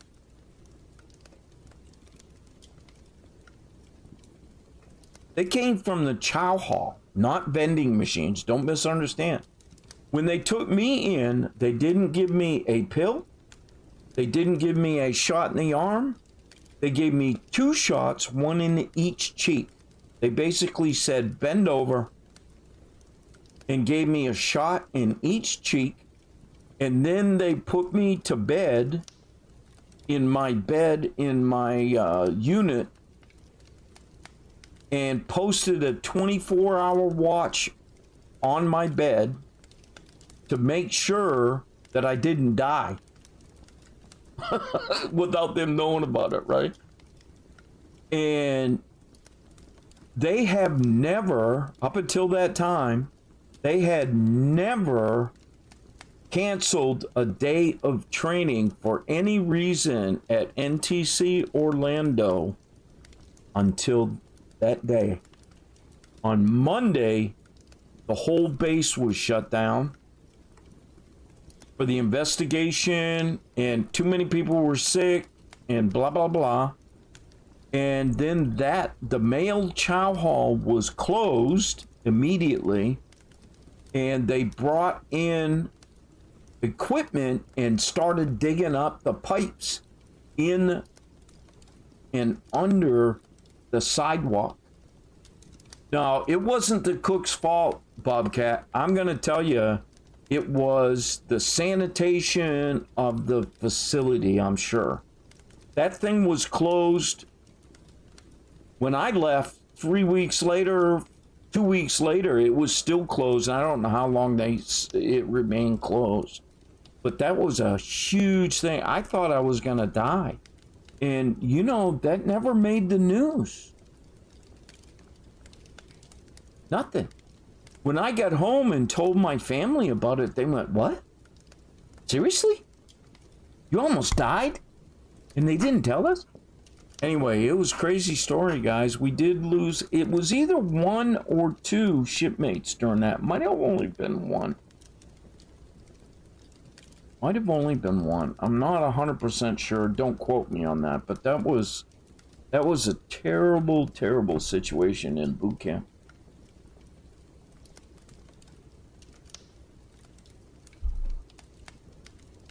Yeah. I don't know. I don't know whether it was plumbing, sanitation, drainage. Yeah, it was bad. It was bad.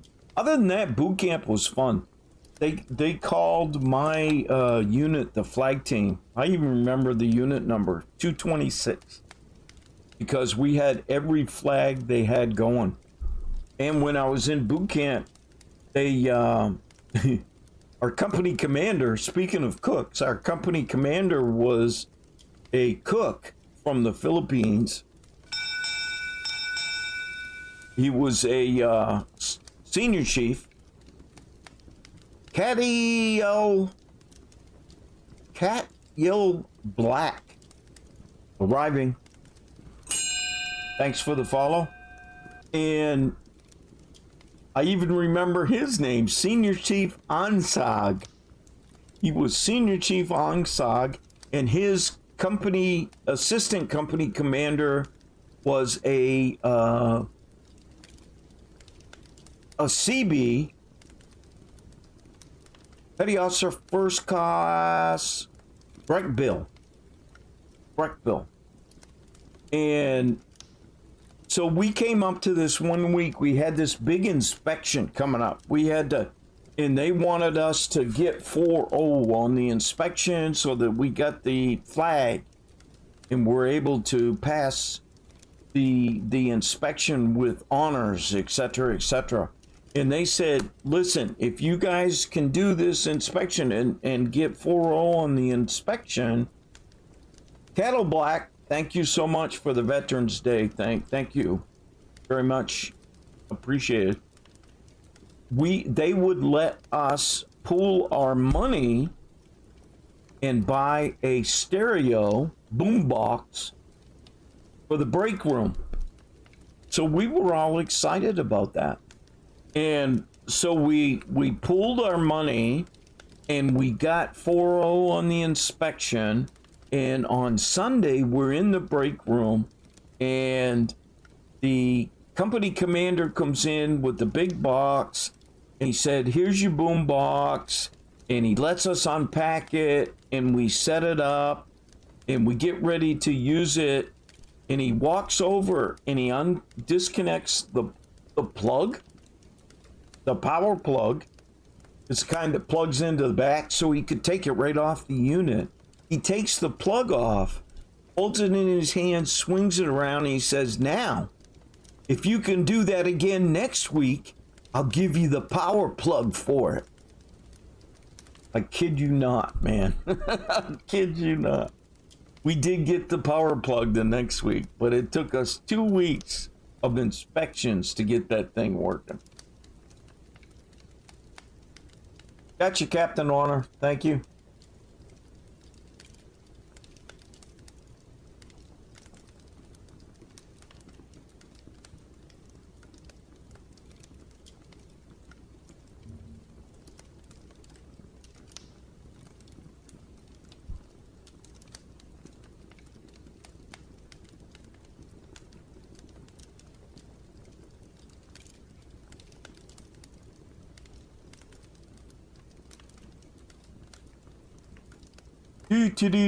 I'm looking, dude. I'm looking. I don't see it. I've actually got my own Severin Job with the biddies. And salute. 21 biddies and 21 gun salute in honor of our veterans. Thank you so much. Captain Honor, I've actually got the boot camp one.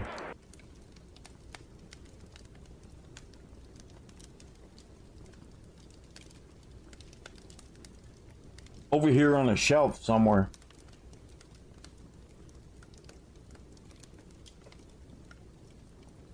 $221. I don't see $226 though. There's one that looks just like it from unit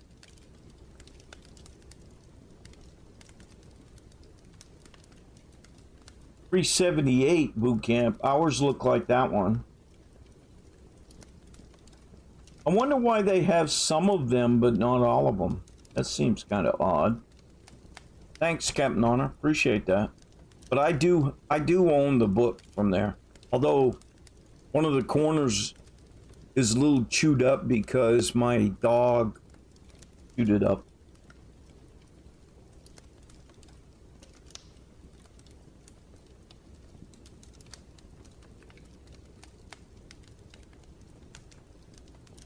Yeah, I'm actually wondering if that's nearby. Let me check, guys. Just bear with me for a minute. Enjoy the fire.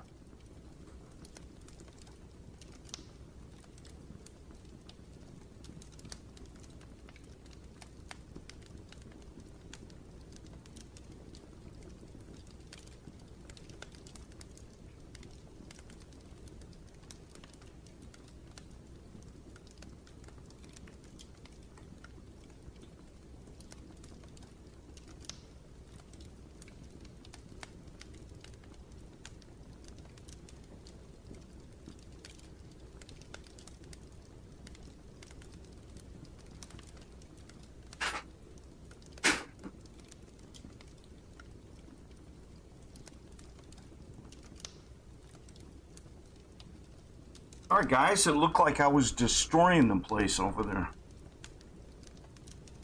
But yeah, look what I found.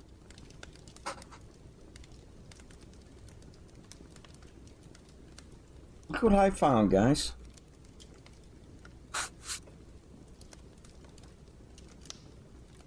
Recruit Training Command, Orlando, Florida. Called the Rudder.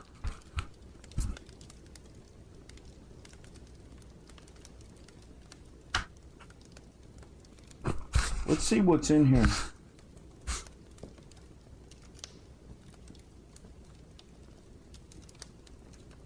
I will guarantee there's nothing in this book about botulism.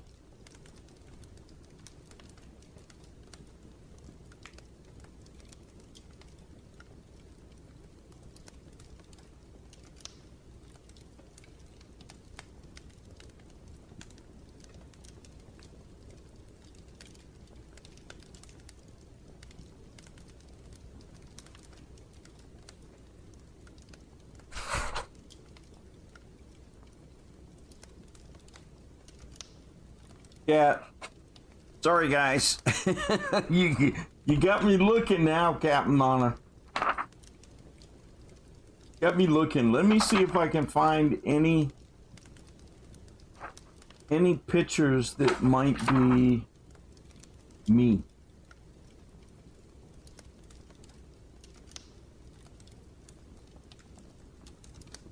Ah, there's a picture of the USS Blue Jacket.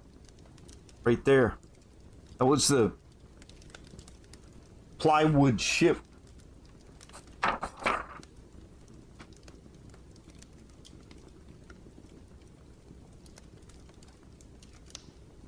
The trouble with these books is the pictures they took were generic and not, they were done before the people in boot camp. I just convinced you to throw $35 at Black Rifle Coffee Company. I hope you send them a letter and tell them I sent them the business, will you? Gotcha, Captain Honor. Yeah, let me look here further. Stand by.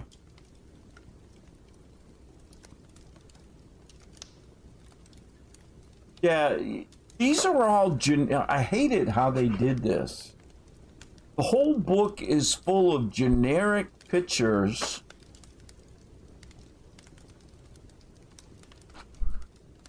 Except for the tail end of the book, where you have the black and white stuff. It's us. Now, you remember? I told you guys. I told you. Let me see. There's the Chief Petty Officer Ansag. Actually, I think he might have been the senior chief. Nope. He was a chief. He was a corpsman. I mean, a cook. MMC or MSC. And CE1 Breckbill was the first class. He was our assistant commander, right? And then here's all the unit. Let me see if I can find my picture.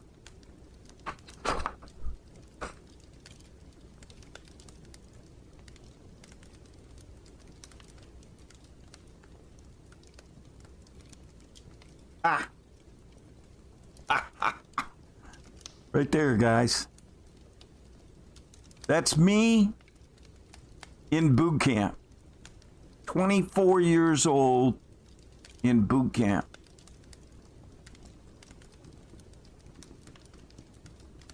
Handsome looking guy, huh?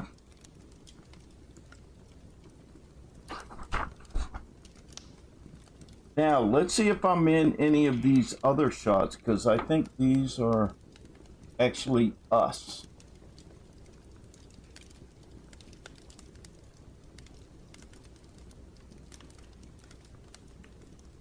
Oh, I remember these guys like yesterday.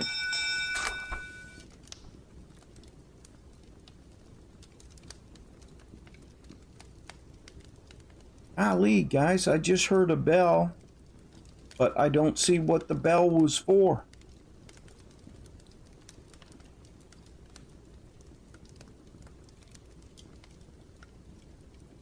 Nelfian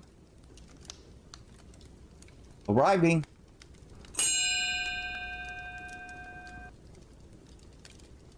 Thanks for the follow, shipmate. Nelfian, I thought you already were following me, dude.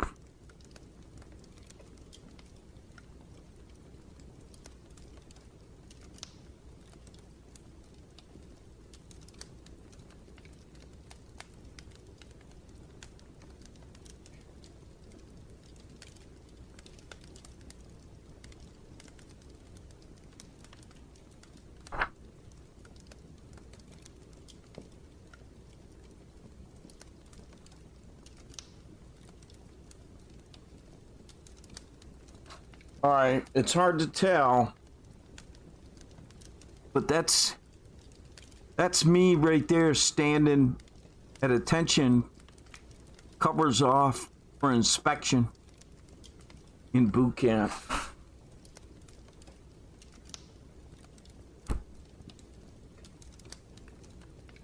Gotcha, Nelfian.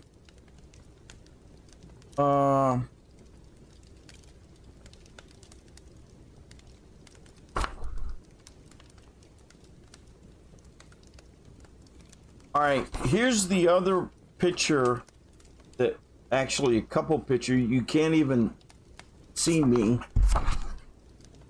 But if you see right here, you see these guys?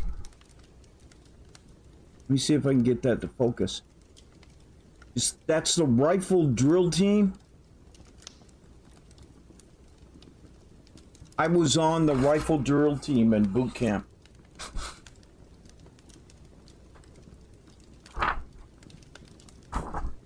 Oh, there you go. Good book. Well, guys, let's see. 9:30. We've been doing this 2.5 hours. You guys got any more questions?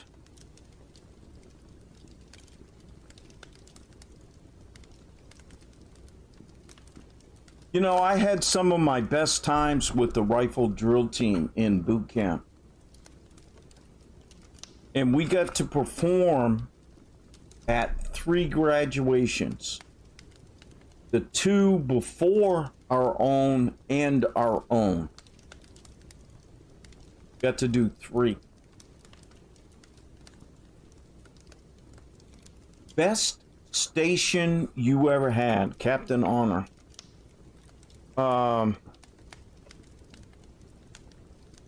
NTTC Corey Station, Pensacola, Florida.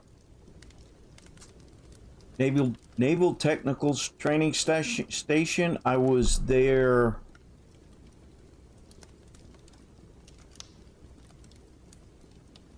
twice.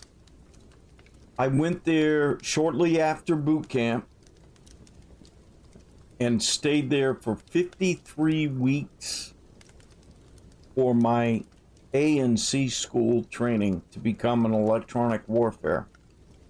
The electronic warfare rating was the longest A and C school in the Navy at the time. 53 weeks of school before you'd even graduate and go out to the fleet.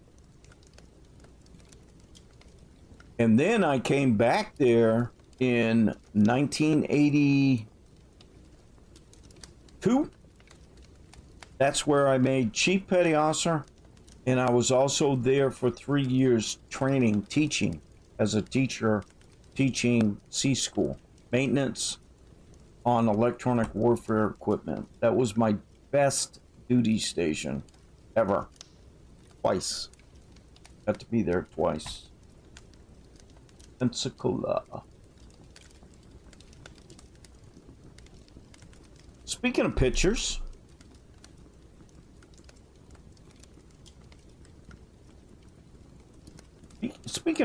let's see if this one comes up. There's a picture for you.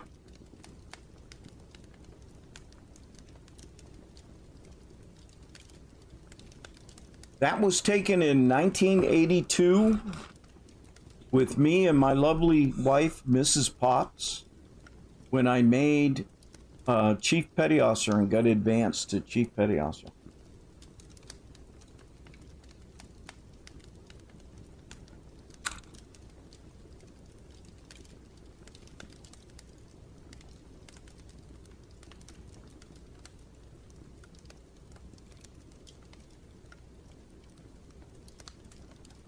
Yeah, that was before I got old.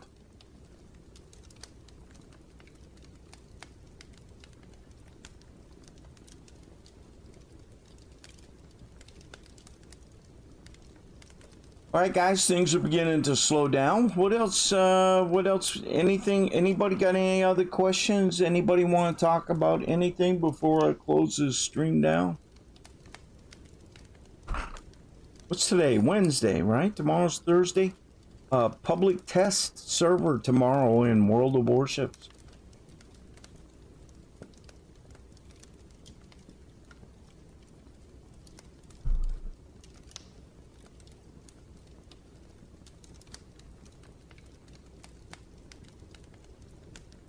Bat Scratch says, have you ever have any experiences with British forces? Yes. A little. Captain Honor, the questions are awesome, man.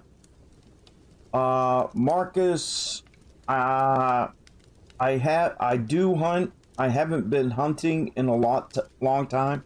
I'm not against hunting. I grew up in Maine.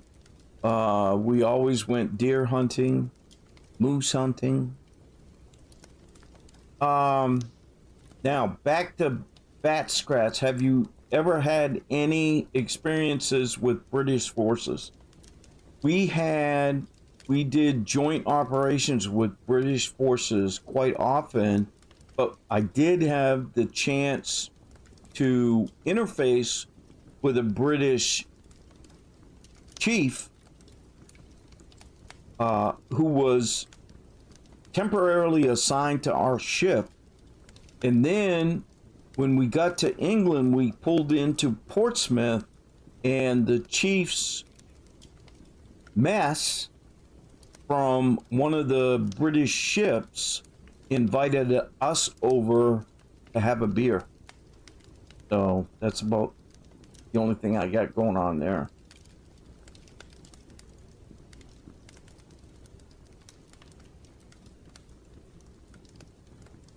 Infinity Shield, thank you very much. Appreciate it. But I do like to hunt, but let me tell you what I enjoy most about hunting. It's not the shooting.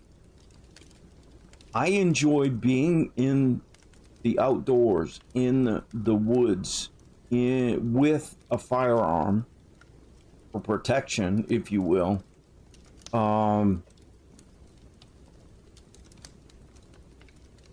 Yeah, bat scratch, it definitely was a positive experience. Absolutely. Definitely a positive experience. So I do like hunting. I would just be just as comfortable being out in the woods with a camera. I'm not a big shooter. Yeah, and the camping part of it, absolutely. I love deer meat, though, I can tell you. I love to eat it.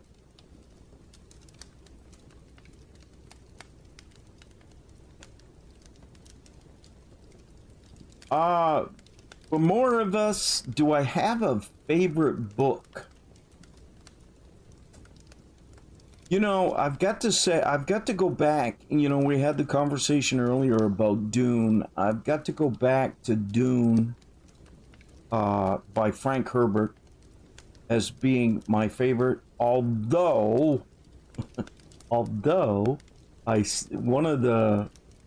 one of my earliest favorite books was The Hobbit, of course,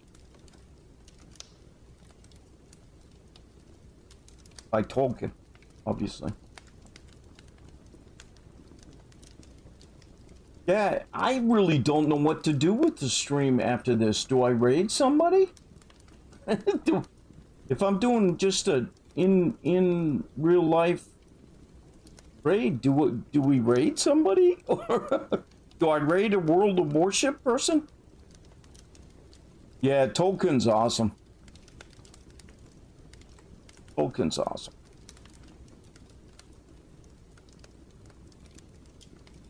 You've read it 8 times?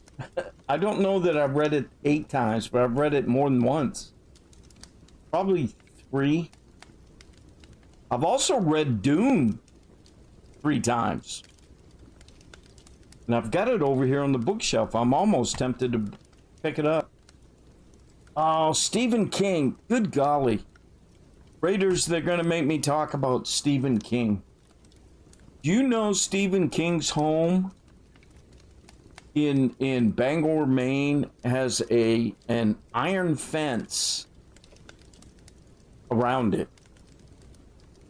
And a friend of mine in Brewer, Maine, actually made that fence.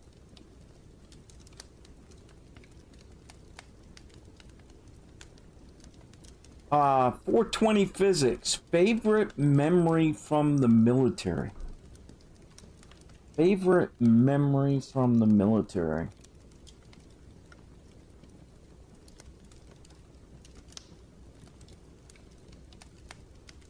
Raiders, just to go back, the house I used to own and live in Orrington, Maine, used to be owned by Stephen King's uncle, Dr. King. He was a dentist in Bangor. We bought it from the King's estate after he died away.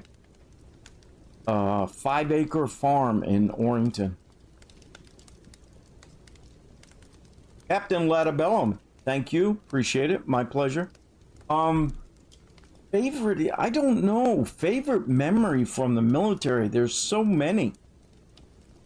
So many. I don't know that I can pin it down to one. I really enjoyed being part of the building of a brand new ship. The USS Leyte Gulf CG-55. I'm a plank owner of that ship. And when I got to it, I was the 5th person to arrive at the shipyard. And when I got there, the ship was still on dry land on railroad cars in 3 big pieces. And while I was there, they actually slowly pushed those pieces together. And the shipyard employees ran around welding everything up and stuff. It was simply awesome.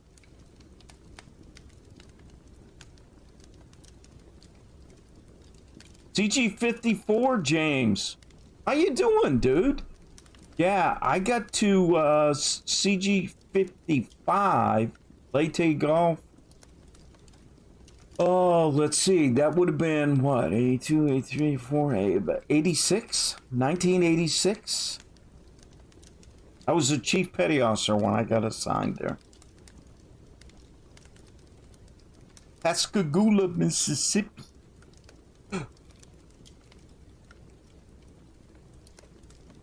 You'll be looking at a place just before Bucksport. Raiders.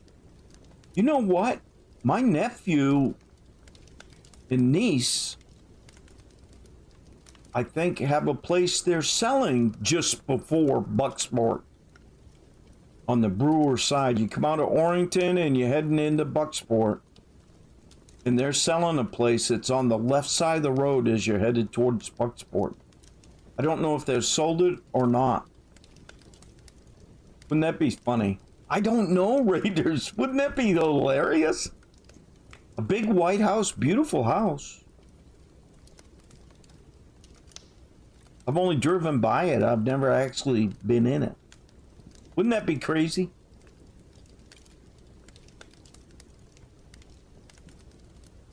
That'd be nuts.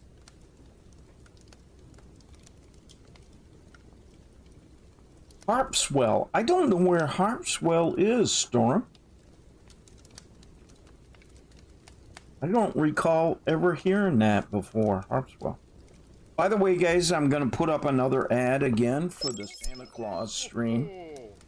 Santa Claus will be making 2 personal appearances every week in December, and he will be reading the live reading of The Night Before Christmas on Christmas Eve twice. Once at 6 p.m. Central Time, the second time at 7 p.m. Central Time. So be sure to check that out. I gotta fix the screen. Oop, wrong button. Casco Bay, gotcha. I know where that is.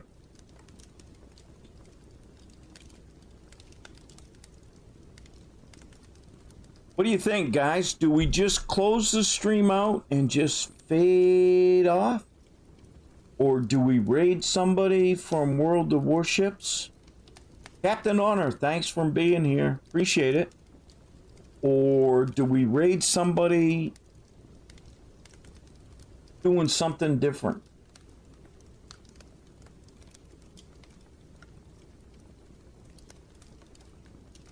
Guys, put a 1 in chat if you want to go to a World of Warships player.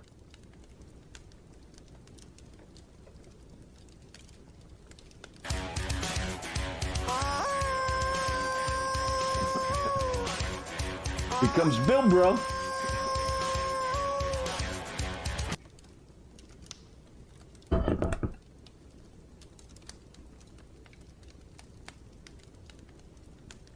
Couple people.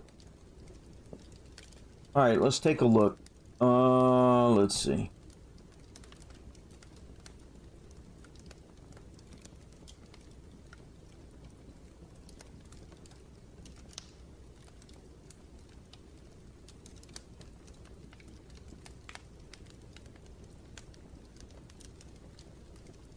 Thanks, General Savage. Everybody, thank you so much for being here. I think I'm going to chalk this one up as being a success, and we will do episode number 2 next week.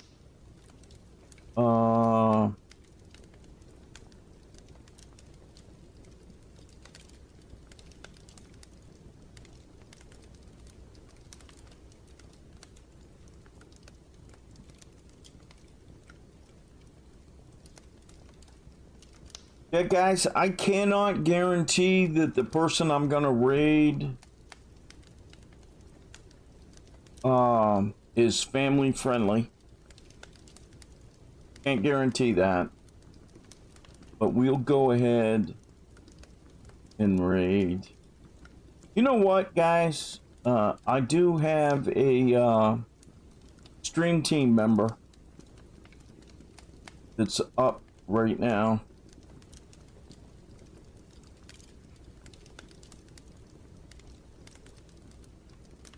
So let me set that up.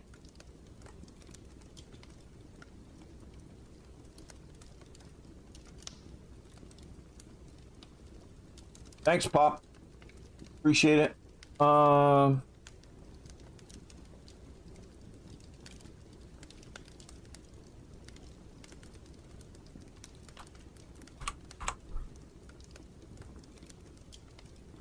we go.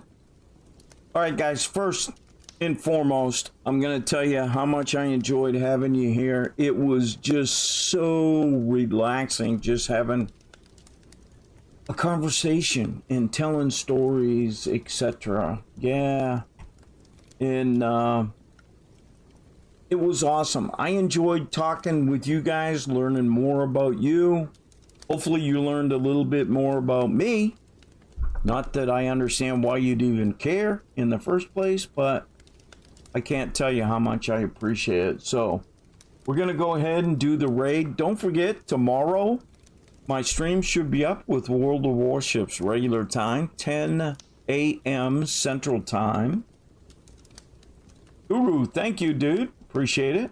Captain Honor, everybody, thank you so much.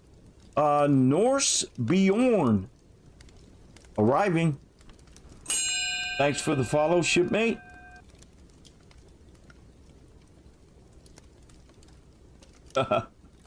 And Matt Allen, thank you too. Thanks for being here, guys. And don't forget, we'll do the same thing again next Wednesday, just to chill, relax. I'll see if I can have some memorabilia up for you. I'll definitely get some of my model work out, and we'll look at some of that, those kind of things. But let's go ahead, and we're going to set up a raid, and we will do that here in just a minute. Let me make sure that this individual is up and running. Yep. All right, guys. We'll catch you all tomorrow, and if not tomorrow, we'll catch you next week. Same place, same time. This is Pops, signing off.